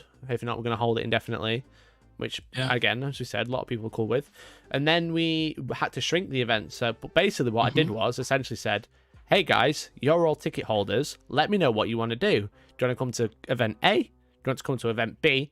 Or would you like to sign up for our buyback scheme? Which buyback scheme is basically I sell your ticket and then give you a refund, essentially. So that's how we handled it. So we had, I think it was 15, that kind of said, we don't actually want to attend the event anymore. We'd like a refund. I sold the tickets and then they all got a refund, you know? So even if I didn't sell out those tickets, the first 15 that would be sold would all essentially be refunds. It'd just be name swaps on my list, you know? The biggest thing that you did, and this only costs time, which I'm aware sometimes costs more than money. I know that as a businessman, is you communicated every change, every delay, every bit of information you could, you gave to all the players at your event. And that, I think, is the biggest difference between how you've handled this and how other organizations have handled this. Because having that communication gives me confidence that my money isn't going to be sat there in a black book somewhere with your name on it. It means that I know I'm going to get to go to my tournament. The 5 things that I've talked about, the date, the time, and all that lot, have all changed, and in fact, so has the event itself. But that changed under consensus from your player base that was going to it. So we kind of all voted on it and said, yeah, this is fine. This is great. You know, thanks for doing what you're doing. That's the big difference between what you've done and what all the other organizations that we've talked about so far today have done. So what I will say is, if you are an organization we've mentioned, it's nothing personal. We're not trying to say you're a dickhead, but also maybe look at the options that you've got and maybe consider doing things a little bit differently, either now or next time. Hopefully there isn't a next time of this unprecedented craziness. But well, we might end up back in another lockdown. Yeah, exactly. Who knows? And then if every event goes, it's going to get announced in days. Let me just get through. On me now, boy. I can't pay that accommodation twice with no refund. Look, just let me get through August, and then we're okay. Just need 2 weeks, all right? Yeah, Boris, don't fuck me on this. So that's the thing. It's just like, at the end of the day, if you upset the customer will come back. You know, and that's what tournament players are. You need to sell tickets to make your event bigger. So they carry on in general. Anyway, I know that went on for quite some time. And Mikey wanted to talk about something at the start of the show, which I have, rather than giving you guys Exhibit D, which is not my penis, I thought we'll stop on Exhibit C because it ends in Gibraltar, where Mikey's conversation starts. Yes, exactly. And just to answer Dessa's thing, I don't know if I will put it out as a video. It's definitely as a live stream. The live stream will be up. I don't know if it'll come out as a clip, let's say. Interesting. I don't know. It's an interesting one because whilst we're live, so all the information is going out anyway. It's interesting. I don't know how that would be received on the other end from either the organizers themselves or the people who are watching. So, but I think it needs saying though. I won't say anything on stream. I'm very much myself. Yeah, that's it. I'm always me. Sometimes for better, sometimes for worse. One of those is more often than the other. You choose. Yeah. But I won't behave differently here than I will in person. So if I had that TO sat in front of me, I might have to kneel down to be at eye level. Well, that's just rude now. That is rude, you're right. But, you know, I'd still say the same thing. Yeah. I think it's one of those things. It's one of those things that needs saying, you know? It's just like, look, you've handled this in a shite way. Sort it out. Yeah. I think that's pretty much the gist of it. I probably wouldn't upload it as a video, simply because I can't see that many people being like, I've been very respectful. If I absolutely rained hell from the heavens for this one and burn every bridge that I possibly could, then it might get a lot of views. Maybe a YouTube short. I'm not famous. Maybe so it doesn't a YouTube matter. Short. Down with all the other YouTubers. Anyway, let's talk about... Do you want to talk about this? Sadly, I did want to talk about... Wait for it. Sadly, I did want to talk about AdMech. I had to press start recording, you see. Okay. Let's talk about Admech and how everyone loves that faction and how it doesn't matter what you do, they will always find another way to be dickheads. So I love this because you and I think, have different opinions on what we're about to talk about, but I will let you take the floor. Yes. Okay. So let's talk about the Gibraltar GT, which has just happened, run by, I would say our good friends SM Battle Reports, but maybe my good friend SM Battle Reports at the minute. They might not be my friends anymore. But like I said, I have nothing personal against any of the people involved there at all. No. I'm just a bit sore because of this. That's all. Constructive criticism. That's all it is. Yeah. So they just run a how many players? 60 player event. 60. It was meant to be 104. It became 64. Okay. So 64 man event. One of the largest events happening this side of the world currently, because most of the time until today you couldn't, out in the UK especially. Admech haven't been properly FAQ'd yet. Admech are a big issue right now. They've had an official FAQ. What are you talking about? Let's talk about the list that won. It was won by Manny Chima from Glasshammer. Great player. Another, absolutely fantastic player. Another problematic organizer, but a great player nonetheless. Let's take a look at his list. It was a little bit ridiculous. I'm calling it the Ranger Carpet. So here it is on screen. Adequate title. We're both going to have to move ever so slightly to my left, probably your left as well. There we go. Beautiful. Might be over here. No, that way. The other way. Go. Where went first? Yeah, that way. There we go. So this is the list that he took to Twisted Onslaught, which is an event run by Twisted Dice. And then which was an RTT, right? Yes, it was a 3-round RTT, like 20 players, something like that. Small event. He posted about it, he made a video about it. It's called Roster Review. Manny's winning Adeptus Mechanicus list. This is where I've taken the screen grab from. So if you are interested in hearing the man himself talk about it, I'm going to give you a footnotes version of the list. But if you want to hear him, then you can go watch that video too. So this is the list that won. It is 2 detachments. It is Lucius and it is Mars. But the gist of the list is 120 Skitarii Rangers. That is no, 80 Rangers, 40 Vanguard. Oh yeah, my apologies. 180 Skitarii infantry. 120. I got it wrong the third time. Oh my god. You did. 120 infantry. That's like the gist of it. It's the Skitarii carpet. Why is it a carpet? Because it's just a swamp, an absolute swamp of infantry. It is. There's a lot. Yeah, There's a lot. I've called it obnoxious, this list, because I think it is. I don't think the list is I don't think the list plays itself. But I also think enter Skitarii, fuck's sake. I've been waiting to make that joke all fucking weekend, and knowing I was going to have this show today, and you in the chat just fucking freeballs it in there. Rip. So, the gist of this list is that it is a hell of a lot of bodies with some very devastating shooting. Yes. But also, it is a horde army which is resilient to horde weapons, anti-horde weapons. Yeah. Which is fun. It's fun for everyone involved. Tell me about this resilience. So let me tell you. Why are they resilient? There's 2 detachments. We'll go through the Mars one first, the Outrider, because that's a little bit easy to go over. And then we'll go over the Lucius side. So the Mars one is the bottom detachment. It's a Marshal. It's 6 Iron Striders, the chickens with las cannons. And then it's loads of dogs, basically. The Cerberus Raiders.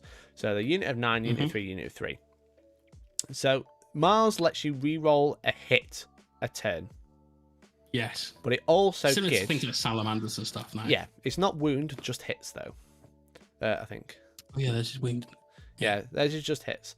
But it also does, it lets your Skitarii units benefit from the Canticles, which I don't think the Ballistari get naturally. Oh, I will double check. I've got the book in front of me. Just in case, but carry on. But also, what it lets you do is it gives you a Canticle, which I don't remember the name of. However, it lets you re-roll a hit, a wound, or a damage roll every time it shoots. Balistari. So they're not Skitari. Or they are Skitari, so they don't get Canticles. They get Doctriners. Okay. See page 85. Is that not the list he ran? What do you mean that's not the list? It's the same list, isn't it? Did he change it? Rip? Reasonably sure that's what he took to Ripperoonie. Let's have a look. SM. Unless he's changed it, it's still the basis of a good list. Mm-hmm. Oh, that's awkward. I'm pretty sure I thought it was the same. Okay, well that is awkward. Very, especially because I won't. Thank you. To be fair though, even if there's a difference, it's not a massive difference. In the way that the list itself runs, which is really what I think is the gist of what you wanted to talk about. So that's the minutiae of the list itself. Oh yeah, he has changed it. The overall game plan and why it works. Yeah. Okay. Let us. Okay. I'll just bring the pictures up. It'll be okay. We'll just do it live. Is there a lot of difference? Quite. There's 3 detachments, not 2 for a start. Okay, so yes, there is. But essentially, the list is still a lot of bodies, a lot of infantry bodies. Yeah. Did he? I don't think he took the Ballastaris. Those. I don't think he actually took the Ballastaris, which is kind of awkward. But it's still a very difficult to defeat horde of stuff, right? And Lucius is where that comes into play. And this is the durability of Admech. Their dogma, which is like their chapter tactic, is called Solar Blessing. Each time an attack with a damage characteristic of 1 is allocated to a model with this dogma, add 1 to any armor saving throw made against that attack. Most anti-infantry weapons, so the things that you would use to chew through a unit of 20 Vanguard or Rangers, for instance, have a damage characteristic of 1. So think to things that you've seen that do that very well, like large blobs of things with flamers, like flamer aggressors, boltstorm aggressors, are quite good as well. Things that go with a billion chainsword attacks. Alpha Dog! Thank you much for the prime, really appreciate it. So all of these things that normally chew through infantry, I've got a load of Terminators in parts here, Lightning Claws, damage 1, right? Great. Suddenly, because that damage characteristic is 1, these guys get +1 to their saves. They go from having a mediocre save to a decent save before then armor penetration is applied to it. And I'm reasonably sure there's a way that they can ignore some of their some of the AP as well. Yeah. So I've got the new list. Here we go. Excellent. It's not quite as pretty as I had it before, which is a shame. But this one is just Lucius. So it's 2 detachments. It is very much a Ranger carpet with some Vanguard as well. 20, 40, 60, 80, 100 Rangers. And then 40 Vanguards as well. All Lucius, as I said. We've got a whole bunch of Raiders, which are also very good. But they are now Lucius rather than Mars. So the benefit of having them as Mars was that you could use Wrath of Mars on them. And they get a bunch of shots and can target characters. But now he doesn't have that. So so the list is really 140 troops. It is 100 Rangers and 40. Yeah, 100 Rangers, 40 Vanguard, and then 21 Dogs. 3 units of 7. Nice.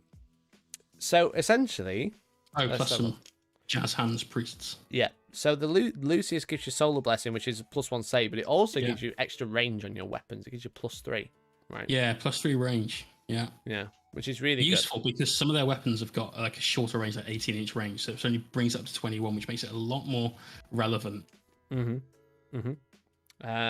So the Manipulus has a Logi called the Holy Order Logi, which allows it to choose a unit to get it to ignore AP1 and AP2. So this is one. It's like it's called. It's the Logi. So it's on this one in the middle here. So I believe it's that one. But also it has a Waller trait called Luminescent Blessing, which allows you to choose a unit in the command phase to also within 9, where you can't wound it on better than a 4+, essentially transhuman, but use it in your command phase. Yeah. So what this list then does is that it has a whole bunch of infantry which get +1 save against the anti-infantry guns, and then some of it is ignoring AP 102. So That's then right. they're getting like a 3-up save against everything. Yeah. It's mad. It's absolutely mad. It is mad, yeah. It's very durable. Like normally when you see a carpet list, it's usually something like 300 Tormagants with some Hormagaunts to help tie things up. And your turns actually don't take very long because you don't bother shooting. You just move a lot and do some charges, and you have to do some combat because you have to. Mm-hmm. But you just sort of spread out, take the ball, you're right, there you go. You can kill me for a bit, and then I'll move some casualties around. But in a Tyranid list, you don't take leadership. It's not really an issue. Under the new leadership rules, you don't really take a humongous hit from it. Mm-hmm. And that list, like I said, doesn't really do a lot of damage. It just exists. But this list does do a significant amount of damage thanks to a 1 command point stratagem. Basically, you choose one of your units of Skitarii, and as long as you're not targeting a vehicle, I forgot what it's called, but basically every roll of 4+ to hit does a wound. Yeah, I believe that's Vanguard only. Does a wound. I believe that's Vanguard with the Vadium carbines. Could be. I'm trying to remember the name of the strength. You know where it is in the codex. I just wish they'd stop putting the Crusade rules halfway through. Yeah, exactly. So no one cares. What it also has, while Jay looks for Enriched rounds. Enriched rounds, that's it. Adeptus Mechanicus unit from your army. To the end of the phase, each time model in that unit makes attack with a radium weapon. So any of the radium weapons. Which is the Vanguard. Enemy unit, I'm going to roll a 4+ automatic wounds to target. For 1 command point. So you can delete a lot. And because you target it on your unit, not on an enemy unit, if you've got, say, a large unit that fires a gargantuan amount of shots, you can split fire with that and do quite a significant sum of damage, which normally these massive carpet lists don't have an option for. Exactly. So there's 40 of them that can do that, which get a +1 save against 1 damage weapons, which is good for killing them. Which is kind of annoying. He's also got the 3 units of 7 Cerberus Raiders. These can obviously target characters, but they're also bloody fast, and if you try and charge them for 1 CP, they can run away from you. He did win the event. Or block your charge as well. You know, if you here's a weird thing. If you declare a charge against 2 units, one of them being the Cerberus Raiders, smart, and then the Cerberus Raiders move up to you and stand in front of you and block you from getting that other unit, because you can't make both charges anymore, you don't make any charges, so you're just entirely blue-balled for that charge phase for that unit. That's you got to be very careful with it. Yeah, and they get to Overwatch you. So he's also got the Solar Flare, which is a relic, which is essentially like the Veil of Darkness for Necrons. Choose a unit and the bearer, pick them up, put them back down, which sounds fine. Cool redeploy. What it also lets him do is if he does get stuck in combat, for example, against Witches with the Shard Net, where you have to roll off. The Shard Net gives you +1. You both roll off. If you fail, you can't fall out. The Solar Flare just lets you redeploy. You're never falling out, so it completely just like mitigates that issue. You just move. You aren't falling back, so it allows you to shoot as well. Yeah, exactly. I've got a feeling that his Warlord trait, Program Retreat, allows him to do something similar to that. The multitasking. You was shoot in a turn which it fell back. Yeah, so you can fall back and shoot, Program Retreat. So that's 2 ways he's got of getting his units out of combat. This is obviously a shooty army, so very, very good thing to do. Also, having the marshals is great because obviously that's reroll 1s for wounds. On not everything. That you roll wounds very much when you're using that ridiculous strat. For the other 7 units that you have rolling a bucket of dice each unit, you do. Yeah. This is a very, very definitely. Mikey, I think you're absolutely right when you say this is an oppressive list, because there is very little counter to this list. There is a little bit of outplaying. If you're playing the same army list, then turn matters, terrain matters, skill matters, all these things. But one of the things that Manny does, I know this, is he'll take While We Stand We Fight, or whatever it's called now, to the last. Yeah, to the last. On a couple of units of his infantry. And he'll keep them off the board until turn 3, where he's got to bring them in. Then you've got 2 turns with a much reduced army to somehow chew through 40 AdMech infantry that are probably going to be hiding in a corner if he doesn't need him anywhere else on the board, so you can't interact with them. Or they're going to be right next to the Manipulus. They can go, look, you guys have got transhuman this time. Or they're going to be sat there going, we ignore AP2 because you've got AP2 weapons over there. And we've got a 2-up save because we get +1 to our saving throw due to the fact we're Lucius. Mm-hmm. All of these things all stack and it's mad. So you think it's oppressive, and I agree. I think that a list that is this powerful within the meta, to me, this is one of those lists that only lose if you're a bad player with it. Much like the Brohammer list with the Leviathan Dreadnought. Yeah. That only lost if you were not paying attention, if you were just... If you let silly mistakes happen. You know? However, this is where mine and Mikey's opinions differ. I think this list is fucking amazing. It is funny. It's cool. Because when 9th edition came out, Games Workshop made a big fanfare over the fact they wanted to have units that were the core of your army. Yes. My Space Marines got like 3,000 units for the core. Necron's got 5. Oh, hang on. Yeah. This has got an entire army made out of core. It is, yeah. And regular characters. No special characters. Nope. No like super expensive characters like I don't know. I can't think of any that aren't special characters, but nothing you're paying hundreds of points for. Grandmaster Nemesis Dreadnought, something like that. Yeah. Bad example. I know they're a bit poo, but whatever.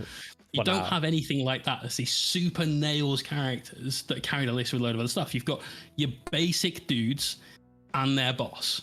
Yeah. That's it. And I love it. I wish every codex in the game could play to a level where you can take this and demolish people at a tournament using your basic troops and a few characters. And I absolutely love that about this list. Yeah. The problem is that the counter of infantry, which usually have anti-infantry guns, can't deal with this list. Yeah, that's the problem.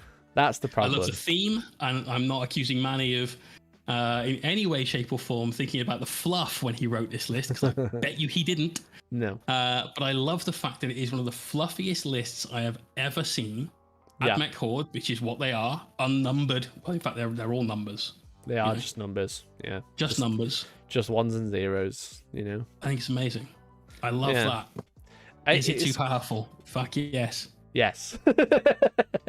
It's quite an interesting one, because I think this is like showing the problem with Admech through and through, is that they have an abundance of rules that they can stack. They have multiple ways they can do things. For example, like what we just said, you've got the Skitaria Marshal with Programmed Retreat, which allows you to fall back one unit, fall back and shoot. They've got the Solar Flare, which by itself sounds cool, but ultimately it allows you to fall back and shoot. Yeah, with a redeploy. Which is the problem. The biggest counter to this list is to tie it in combat, and it has multiple ways to mitigate that. Now, if it was all offensive and had 0 defense, you'd be like, fair enough. The old glass cannon that Admech used to be, very much glass cannon. Yeah, but now they're not really glass cannon, because they are super defensive. They're hard to kill because your anti-infantry of hordes is fairly well mitigated. Vastly mitigated. The guns that do kill you ignore the low AP single damage weaponry because you get a 2-up armor save on some of your stuff. Yeah. Yeah, exactly. So it doesn't stack with cover either, so you're in cover. 2-up, right? Yeah, so you can put stuff in cover. You got +1 save, so now you got 2-up, against the bolter, a normal bolter. Yeah. So it is super defensive because it does all of this. It ignores AP, gets +1 save, and it can fall out, which is very, very defensive. But it's super offensive as well. It has a ridiculous number of shots. It gets extra range. You have stratagems such as enriched rounds, which is only touching on one stratagem. God knows however many other stratagems there are. Command point. It has that as well. It also has, there's a Warlord trait on the Rangers, which I don't even know what it does. It's called Battle Sphere Uplink, and that's on the Ranger Alpha, So even the Rangers have some abilities. It's spending 4 CP on extra abilities before the game starts, right? Yeah. Which is just showing that, this... the problem is when you have cool rules on a unit or an army, it makes it work well. But when you have more rules to stack on the army compared to other armies, I know that is. That's useful. It's heavy weapons. Once you in your command phase, like one for you with 9, and then you don't suffer the penalty of hit rolls for firing heavy weapons if you moved, or if assault weapons until you advanced.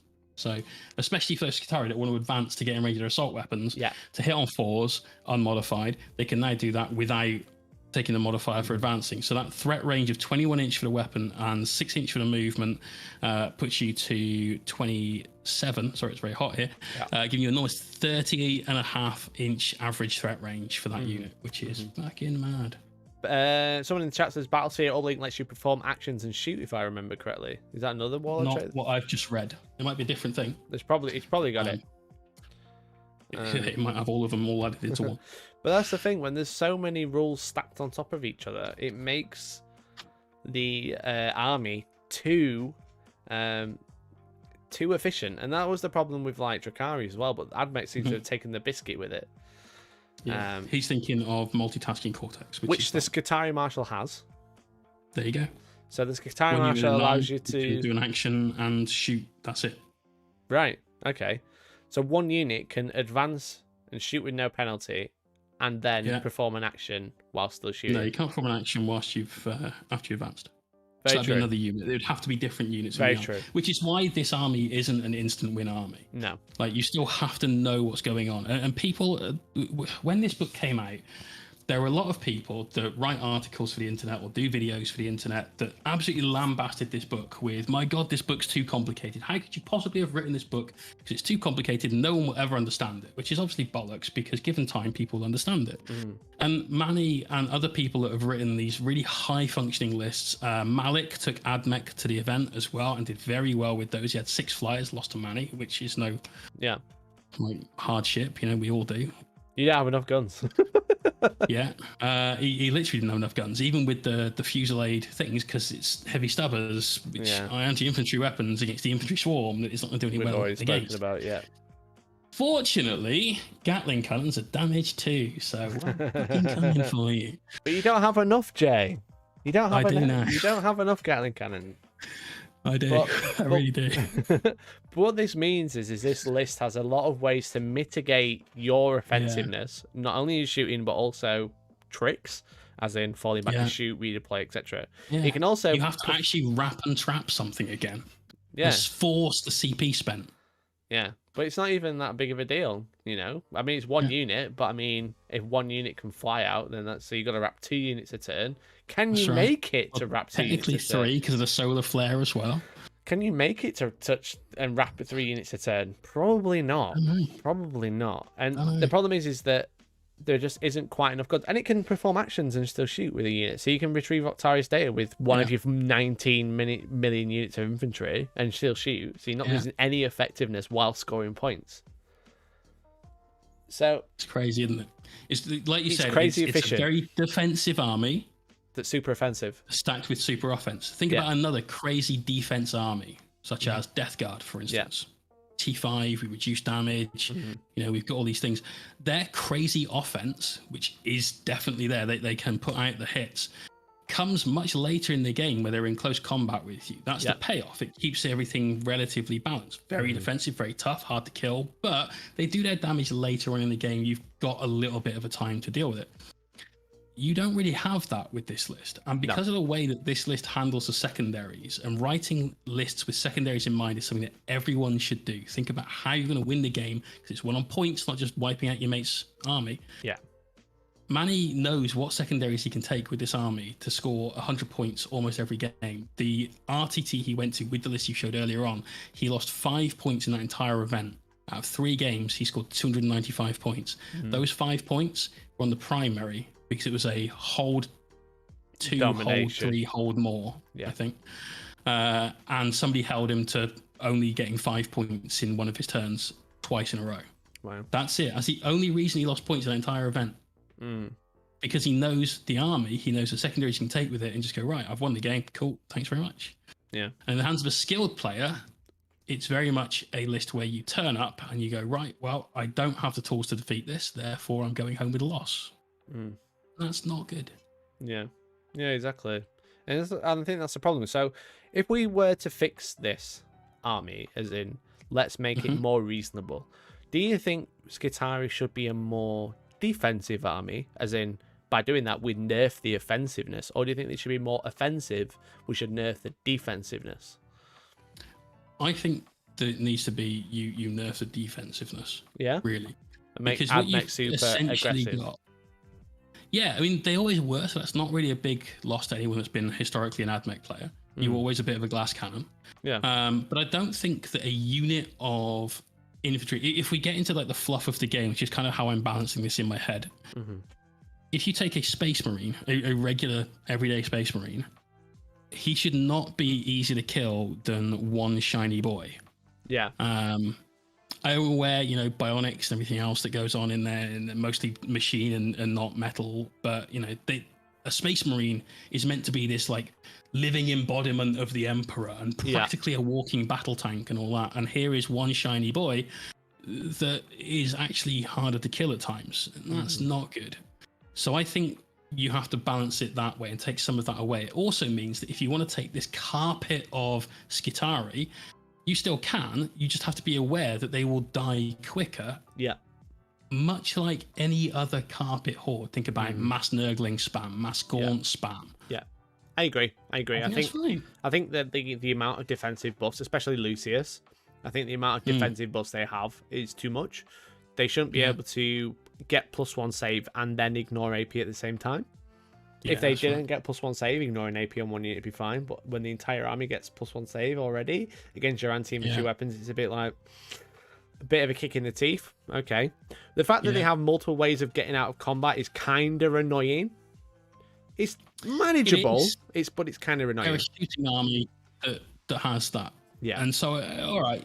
So sure. I wonder if Solar Flare should have its own caveat where it's like, if you use this to fall out of combat, you can't shoot. Maybe, but would the Necron equivalent get the same caveat? Maybe. I don't think it needs it. You can't look at things in a vacuum like that. Like, here's this one relic, they're basically the same because the things that go with it are not the same. Exactly. Then that's the problem. So, but I think they will caveat it the same way if they did do that. I think if they nerfed Solar Flare to be like that, I think every other equivalent would be nerfed the same way, because that's generally how Games Workshop does things. When they do have overlapping rules which are very similar, everyone gets the same overlapping rule, which is a bit of a shame. Yeah, it is, but that's why they brought in data sheets in the first place and moved away from USRs, Universal Special Rules, for anyone that didn't play 7th. And so they shouldn't, I don't think. Every army has some way of rerolling a 1 to hit, say.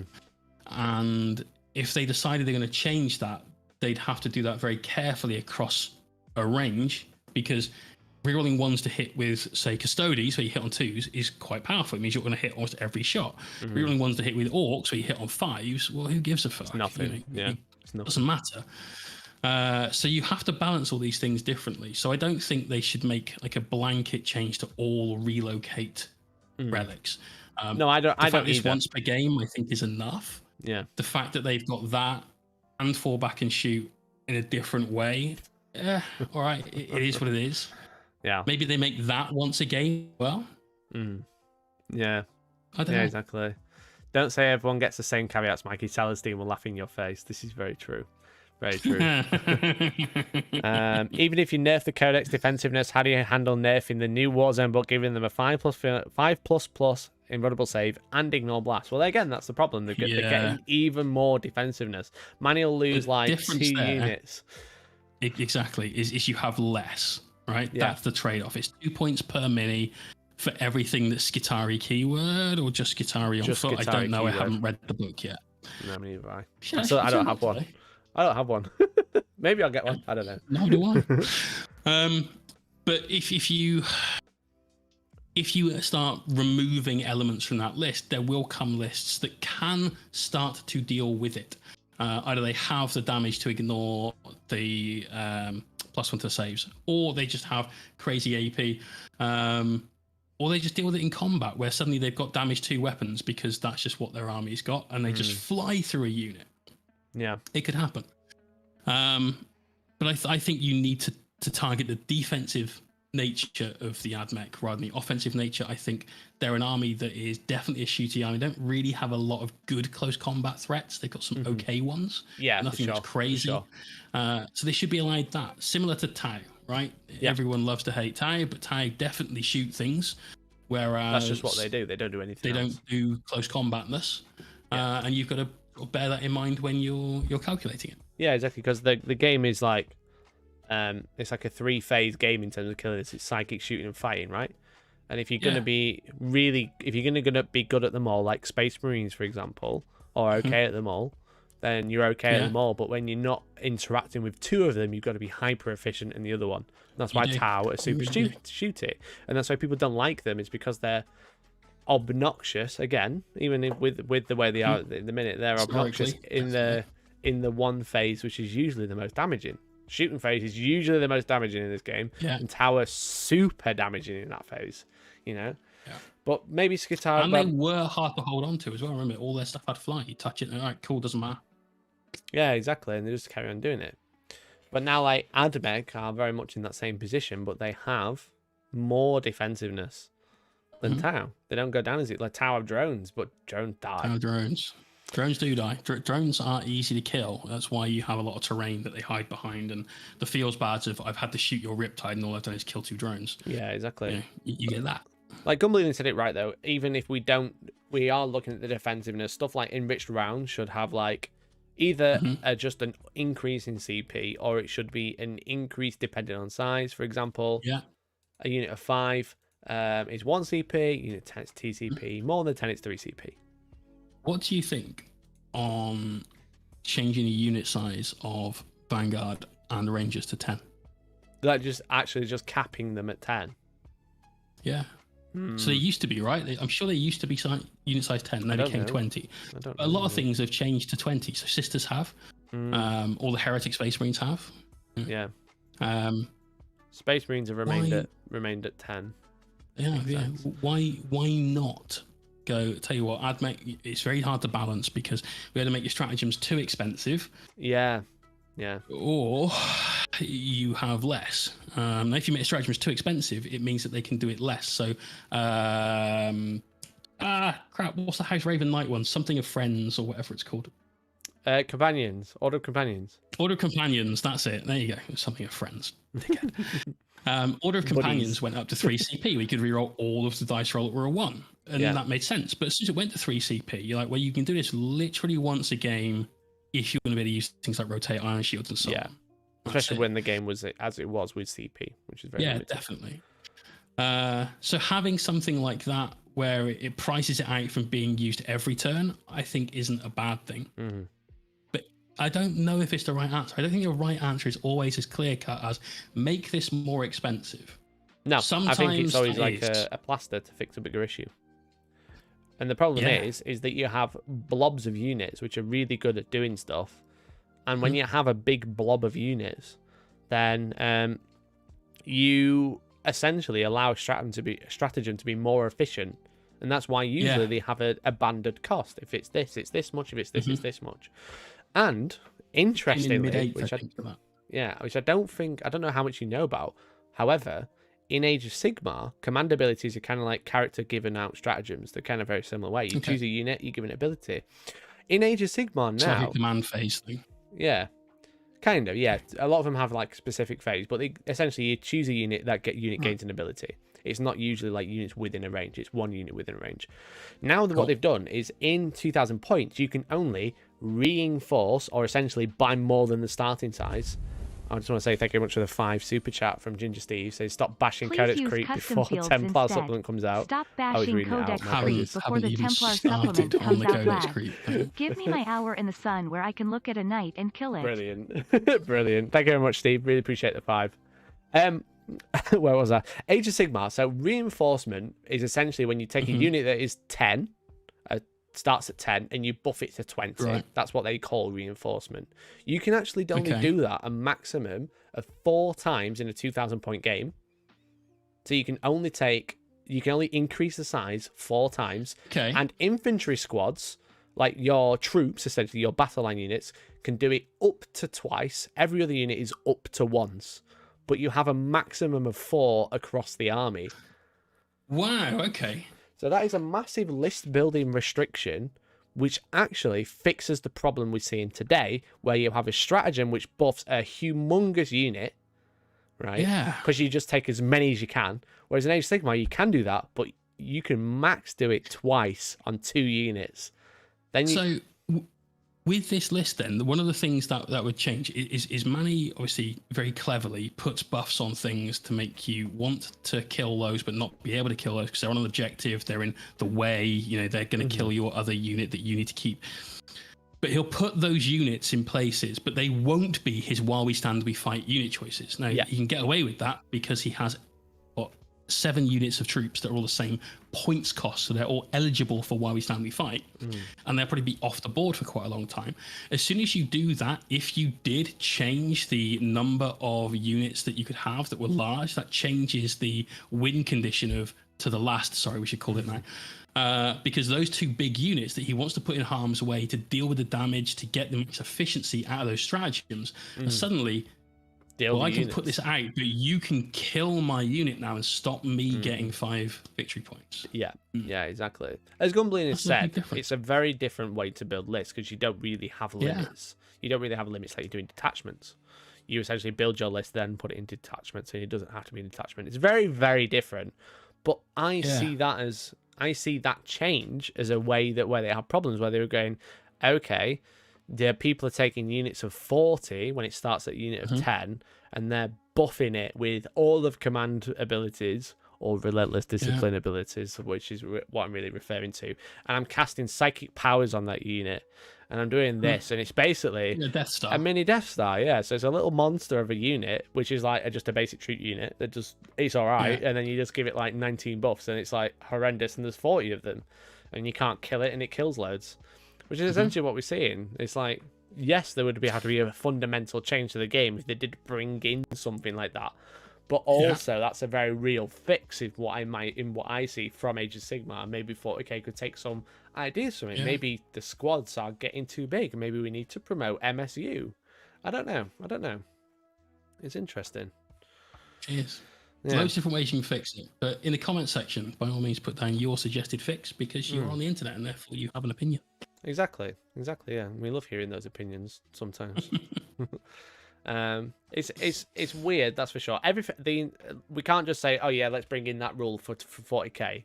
It won't work. It doesn't work like that. But that is an example of them saying, hey, we're kind of fed up of these big fat units being taken. For example, I was running 90 plague bearers, right? I was running 3 units of 30, which is not an uncommon list in 40k. But I was running that in Age. You can see. But I was running that in Age Sigmar because whilst they're big and fat units, they get buffs, right? And the buff retains longer. Essentially, you got to be more than 20 for as long as possible. Yeah. But also, they just don't die. But now I can't actually run that list. I can run 2 units of 30, and then I can't reinforce any other unit in the army. So I have to run essentially minimum size squads, because you can only do it 4 times. So it really changes how you build lists. But also, when you've got command abilities or psychic powers, which are like, hey, you over there, you now do mortal wounds on a 6 to hit, and you re-roll hits. I can only do that to 2 of the big units. I can't do it to every unit, you know? And as soon as those 2 big units die, those abilities are way less efficient than they were. Could be. It's interesting. It's an interesting. And maybe that's what the problem with this list is. Maybe it's because it's got too many buffs to give out. I don't know. I don't know. Let me know what you guys think. The carpet lives on. No, the carpet lives Definitely on. Not. Lives another day. Maybe I'll get an emergency FAQ. Hopefully before it's Hellstorm 5. But we'll see. We'll see. Not going to get FAQ, bro. It's going to stay. No. That's the thing, right? We just had the FAQ and it changed nothing. It was some questions. Right. What we need is, and that was it. Adepticon some errata next week, right? And then Games Workshop will be like, yeah, if someone can embarrass Crudis on stream again, right? We can have considered this army to be broken. Also, there's a tournament next week that we're heavily involved with. That's what we need. But yeah, it's interesting. Weird list. Let me know what you think down in the comments. Don't know. Anyway, I'm going to have to start wrapping this up because we are 24 minutes past 8. We are over. Very, very, very soon. Well, that's okay. Jay, thank you very much for joining us. Really appreciate it. Yeah, no worries, man. Very good cool conversation tonight. Yeah, lots of good conversations. Some topics. And some spice. Which we had some spice, and we had some LOL. We actually got it all in. We actually got it all in. Nice. Big thanks to everyone in the chat for supporting Mikey, because he does need 2 monitors. Because if you ever tried doing anything with one, it's terrible. It's terrible. Exclamation point monitor in chat, and that's also exclamation point Mohawk in chat to get the loveliest links to lovely Jay. We love that. There you go. Anyway, I'll be live tomorrow night from 9 p.m. twitch.tv/Mohawk Miniatures, where I'll be doing probably some more work on More Than Val or on Mollog, who we actually rebought after ruining the model with oil paint. So we've got a fresh one to start. Nice. Strong. See you guys there. Thanks, Peace Jay. out. Appreciate it. And there you go. That was Jay, the lovely Mohawk Miniatures. Absolute legend. Interesting conversations this evening, gamers. Very interesting conversations. But thank you very much for hanging out. Now it is time for the whip. It is time for Discord. Exclamation point Discord in chat. We're gonna have a look at the memes. We're gonna see what's cracking there, and then we're gonna have a look at what you guys have been working on this evening in the models showcase for stream. Really appreciate if you wanted to share. If you don't, that's okay too. But we shall look at the memes. We shall see what's happening. Let's have a look. Shining Spears, proxies, kill all 3 of your speeders. You roll all 3, explode, hashtag ultimate payback. That is kind of funny. Are they Ravenwing as well? Look at this Discord logo. I just wait Discord to join. Setting up donation goals. Chat, are you challenging me? This is brilliant. Thank you very much to everyone who has donated. I really appreciate it. Really helps out. Really makes a big, massive difference. Running a channel isn't cheap. You know, then when things explode in your face, it's kind of a shocker. So thank you everyone who has donated to really help out. At which point, monitor. So if you want to help out further, really appreciate it though. This is fine. What would Liam do? You could set a stream goal, but then hypocrisy. Yes, this was me. This is actually what happened. I didn't quite have that much smoke, but there was fire everywhere because I was very sweaty, and there was a bit of a cloud. There was a little bit of a cloud. It was pretty gross. I'm surprised the smoke alarm didn't go off, you know. But yes, I guess that's what Liam would do. Maybe Liam, would you do that? Maybe. This group when discussing if Magnus did nothing wrong. This group when discussing which Primarch did everything wrong. Is that the lion? Brilliant. Brilliant. There we go. Monitor fund room shop 70 quid. It was this monitor that died. This monitor is the one that died. Yeah. So, shame. Yes. Okay. So well done. Thank you very much for this excellent edit. It's very good. Obviously, that's why you asked me which monitor died. But yeah, that's the one. It's the Dell. My Dell. Look at this is it. Here it is. Dead monitor. That's the one. Real life. Does anyone want to buy this? Anyone who donated, I'll actually run a giveaway for this monitor. I'm not actually going to do that. Hey, thank you much for the raid, Raven's Hobbies. Really appreciate it. Let's get some hype in the chat. Twitch point hype. We're just looking at some memes, and we're going to be looking at the whip gallery. But thank you very much for the raid. Really appreciate it. What's going on? What's going on? What's crack-a-lacking? What have I stumbled into? We're just talking about how my monitor blew up yesterday, which is great, and how the lovely chat has helped me out with getting a sideways view of with the donation goals. Very cool, very epic. Thank you guys. Mikey Shell, you can change, become like me. Sculpers, buy my beast snackers box, 400 on best offer. Oh, brilliant, brilliant! I love it. Hey Ravens, how's it going? What were you working on today? What were you up to? Thanks for the raid, really appreciate it. Me at the beginning of the stream, we don't need Warhammer. We don't need Warhammer. We need Warhammer. Very good, Jake. Very good. You don't need what hammer? Wow, this is worthless. You know what else is worthless? This typo. This typo is worthless. So this entire meme is worthless. Well done. Well done, Gumbelina.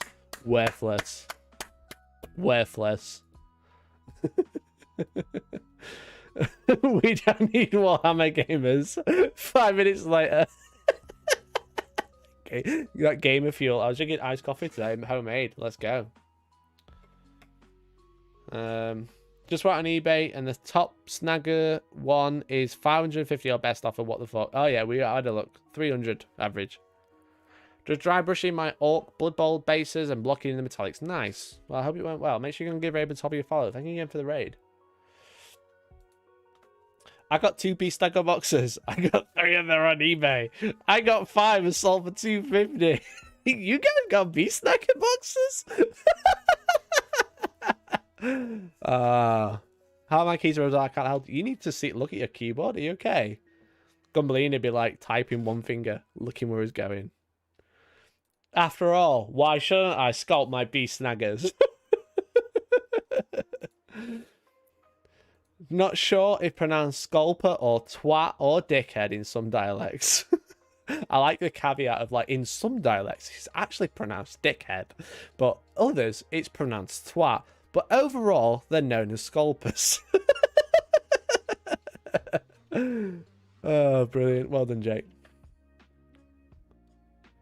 Lockdown tournament results. Indians winning or something. I'm not watching the stream. Oh, no. Oh, no. Yikes. Yikers.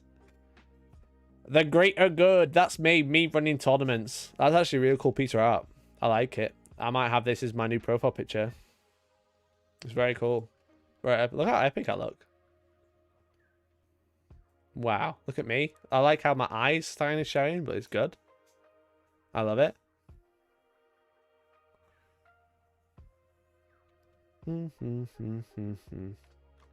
Should do terrain making videos using the exploding monitor. I'll do some resin pouring on it. That one. Why not? Big brain. That's a good meme.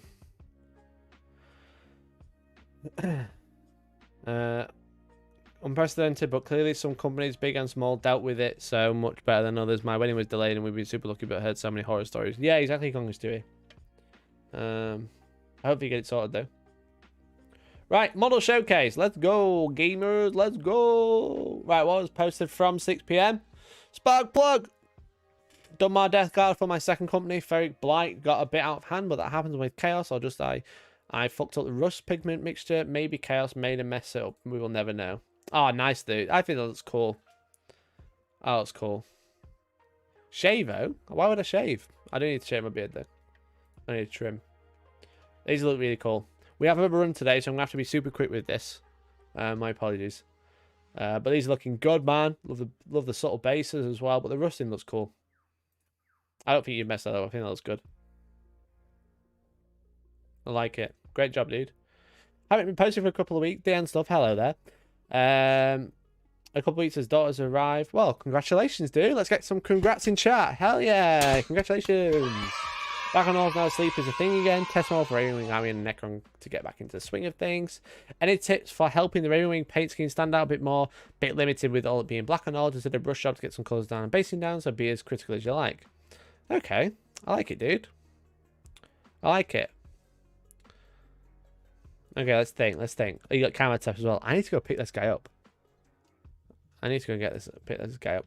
Okay, right then. So the biggest problem I see initially. Now I'm not Jay. I'm not like a super professional painter. I'm just a painter, and I know a bit about Color 3, but I don't know a lot. The problem you've got here is that silver is very similar to white because it reflects light.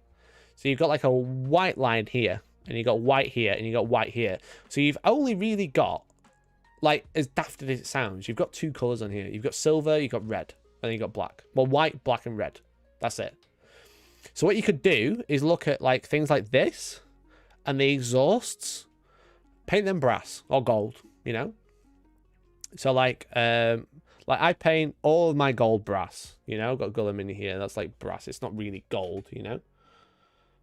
So have a look at like painting like these, like a more yellowy or orangey color, you know, like brass. That would like really bring out some extra details, because the problem you've got is it looks like very limited colors. It looks like you've got red and white and black, and then you paint a little bit of red. And then if you wanted to, as Cappy Chaos has said, is you could put some verdigris on that brass, which you can add a blue in there as well. So I'd look at, in here as well, you could do this gold as well. You know, I'd just find a way to add some different, look, if you think as metallic silver as white, you realize the problem. It's that you've got a little bit of red and that's it. It's because it reflects light. So verdigris is a good idea. Or paint the back blue. Yeah, that's a good one. An easy step would be to go for a base that isn't grey. It blends too much. A desert style base would work very well, or even going for a strong brown base scheme. Also very true. Yeah, this is, whilst it's brown, it looks grey because you've got the dry brush. I know it's probably a sand colour, but on glance it's like white. You know, so you got more white. You know. So it's about like adding some extra spot colours, like here, here, here, and maybe changing the base. Change the base into a bad shout because you've got brown, which is a dull colour. You have the thing is, you've got to build contrast. You either have a dull base, bright model, or dull model, bright base. So something to think about. Sorry if that was super quick though, but I think you've done an excellent job, dude. And the blending on here, it's beautiful. I love it, and it's a great model. So congrats on that. Pearl Jam, working on my Necron Warriors. Nice, dude. Mephrit. Not seen these geezers in a long time. Oh, is it Mephrit? It's gold, not green. I thought it was green. Looks green there. It's a cool scheme though. Orange and gold. Gold has green. I like it. Like it, dude. Nice job on these.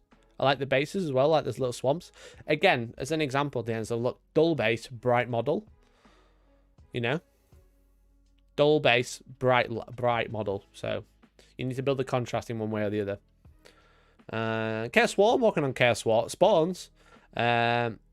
Look, we're in the middle of my green stuff / milliput combo. Work on them, pick one. Nice, dude. I'm doing some green stuff in at the minute. I'm working on a Primaris Librarian. I'm because I wanted to paint, but I couldn't be bothered, so I started building some stuff. These look cool, man. I like this. Very cool. I love your kit bashes. They always look really cool. Just like actual monstrosities. Like who knows what they are. That one's cool, like that. Reminds me of that guy off Lord of Ruin. Did Lord of Ruin? That Dark Souls copy game. It might be Lord of Ruin. Looks cool though. I like it. Also very cool. That one's cool. Love the frog eye. I'm going to make my Raven Wing bikes have more bone by playing into the Raven theme with bits from the Warcry tribe with all the feathers. Nice, dude. Clever. Harry's been working on another Death Dread. Ooh, baby. You're going to be ready just in time for that codex, right? Nice, dude. Did you get a Beast Snagger box? Let us know. Nice work on this. Again, sorry to rub it in, Dan. So another example. Dull model, bright base. Great job on this. This looks cool, man. That green is beautiful. I wish I knew how to do that. Red camera using oil wash for the first time on my intercessors. That's where sitting in a pile of opportunity. Nice. Some of them, my kit bash, look a little different from each other. Nice, dude. Nice work. Oil washes, I'm still trying to get the hang of. I'm still not used to it yet. But I'm getting there. Practice makes perfect. Also, some Alpha Legion Terminators, a lot of freehand them. Thanks, Jay, for encouraging me to do some freehand. I love it. There's no freehand on the bases. Terrible. Love the scales on these, dude. Great job. The purple as well is a super nice contrast to the rest of the armor. Oh, hazard stripes as well. Oh, baby. Oh, baby. Very nice. Very nice. Great job, dude. Looking very cool. I love it. I love it. Excellent work. I love the double-sided tape on the bases as well. It's clever. Biltong Boob working on some Scions. I like the 3 colours. That's cool. That's cool. Nice and vibrant as well. A little bit of change. Well, he might not have any cereal packs to base it for free and so judgmental. Nice, dude. I like the odd little colour here and there to make it a little bit more interesting. Nice work. Ooh, that was cool. That's the Gaunt's Ghost model, right? That's one of them anyway. Nice, man. Very cool. Very epic. Looking good. Nice greens on there. Is this contrast? It's a nice blend on there for sure. Nice work. Niveus, getting some Horus Heresy as 40k stirs into silliness. I mean, I can't disagree there. But this paint job is beautiful. I love the battle damage you've done. I love Sons of Horus. They're my favourite legion. They're my favourite legion. Just because I love the green. The green's so nice. Nice work on this, dude. Nice. I love it. Is it all plastic or is it Is it Forge World? I'm actually out of cereal boxes. Brilliant. Can we just point out Mike using dark mode in Windows? I didn't even know dark mode had Windows had dark mode. As it lives on Orange. Yeah, I do as well, man. I paid a couple of years ago. There's some on my Instagram. If you scroll back, you might be able to find it. But I do it this bright as well. A lot of people do it really dull, and I'm like, nah, do it bright. Fuck it, YOLO. You know, you've done a great job on this. Great job. Suresco. Ooh, Sagittarium Guard. Look at that. Gamers. I love that. That's a really nice color scheme. Really, really nice. The green really contrasts with the gold really well, and the purple gloves also makes it look a bit more regal. I like it. Great job, dude. Great job. Ginger Steve, I didn't join in much, so be kind. I can be kind because these are looking really good, dude. And you're doing a lot of them all at once, so well done for that. Plastic marine, but custom shoulder pads from a 3D printer. Nice, dude. Fair play. Fair play. These are looking really good, dude. The capes, the cloaks are looking super vibrant. The sword's looking really good. And you're doing a lot at the same time, so well done, dude. Speaking of Regal, order some dice. Thank you very much for those, setting up that command. That was Power Sword, that call. Great job, Ginger Steve. Really great job. Bats Pinkie Pies, this says start up a talent of the Emperor Army. Ooh, baby. Oh, baby. I need to get some Sisters of Silence paid up now. I was supposed to be buying some and then Valrat screwed me. So I'm going to buy some more. Hey, look at what. A great stream on screen. Love it. But nice work on these, dude. Looking cool. I love the mixture of colours. I like purple. Got some verdigris on there as well. The verdigris is looking awesome. And the purple's looking really cool. Nice and deep. I like it. Got a few more as well. Nice. I like the idea. I can't wait to see them all done up. And the bases look really good as well. Those bases look extra good, actually. I really like those. Crazy Anked, working on some Sisters. Hell yeah, look at that highlight. Spicy AF, non-metallic metal, spicy AF. Nice base as well. Paragon Warsuit, hell yeah, let's go gamers. I've got 3 of these now, I love them. Nice, nice, nice. And this guy's cool as well. Nice, love it. Working on my custom librarian, let's have a look. With only the eyes making him look like he shit himself. Nice, dude. I said I'm converting a Primaris librarian in a minute. This is cool. This is Tigerish, yeah? But converted. Look at that. Did you should have 3D printed it? It would have looked worse than this. Nice green stuff in work there, dude. Who's this? Librarian Martin. Thank you very much for joining the Discord. The cloak blends are beautiful. The face is pretty good. It looks a bit more menacing. You can always put some like blue glow, which might distract from the but that's really nice. The shading's really good. Really, really good. I like that as well. Nice job. Well done, everyone. Well done. Well done. Real great work. Real great work. Fantastic stuff going on today. I love it. Really, really great. So that is the stream. That is everything tonight, gamers. Thank you very much for hanging out. We've overrun by 20 minutes. 20 minutes or so. So thank you for hanging out today.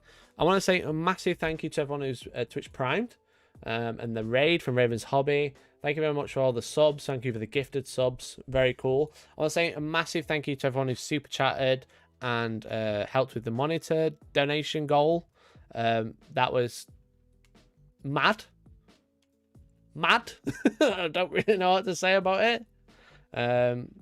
Obviously, if we cut to this one, there you go. We smashed that. We smashed that goal in like 10 minutes. And I want to say a massive thank you to everyone who did donate. It was very kind of you. I kind of did it as a bit of a meme to be like, I'm a dickhead for saying it was bad. But you guys just like absolutely nailed it. So I want to say a massive thank you to everyone who did donate and everyone who, I don't know, considered to donate. Even thank you to you too. Very, very cool. I'm going to go and buy a new monitor now, I guess. Can we spam your links to monitors? By all means, yeah. Everyone who did donate, if you join Discord, if you haven't already, I will try and contact you. I will send you a little something to say thank you. Because some of those donations were mad. So I need to do something. So thank you very much. It was really, really kind of you. I don't really know how to express gratitude very well. All I can say is thanks to you, I can keep working as I was, and I can hopefully produce some cool content that make you laugh in the future. So thank you very much. Really appreciate it. Because we would donate, we enjoy your content, so why not? I mean, the thing is like, you can watch my content for free. You know, most of it anyway. I find it awkward that I charge for it, you know? I like making content for free. I like making people laugh, so I really appreciate everyone who helped out to do that, you know? With the super chats or through the donation link. It's very cool of you. So thank you very much, basically. That's all I wanted to say. Thank you very much. I can do a little... also, cheap rim jobs. Brilliant.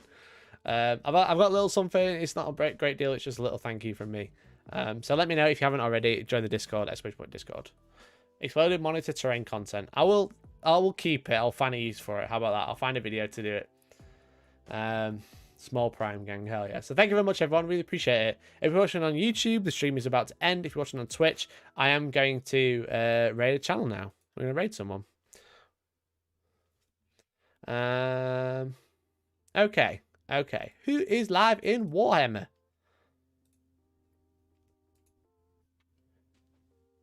Let's have a look. What's going on in Warhammer? Oh, we're number 3, top viewed. Hell yeah. Let's go, gamers.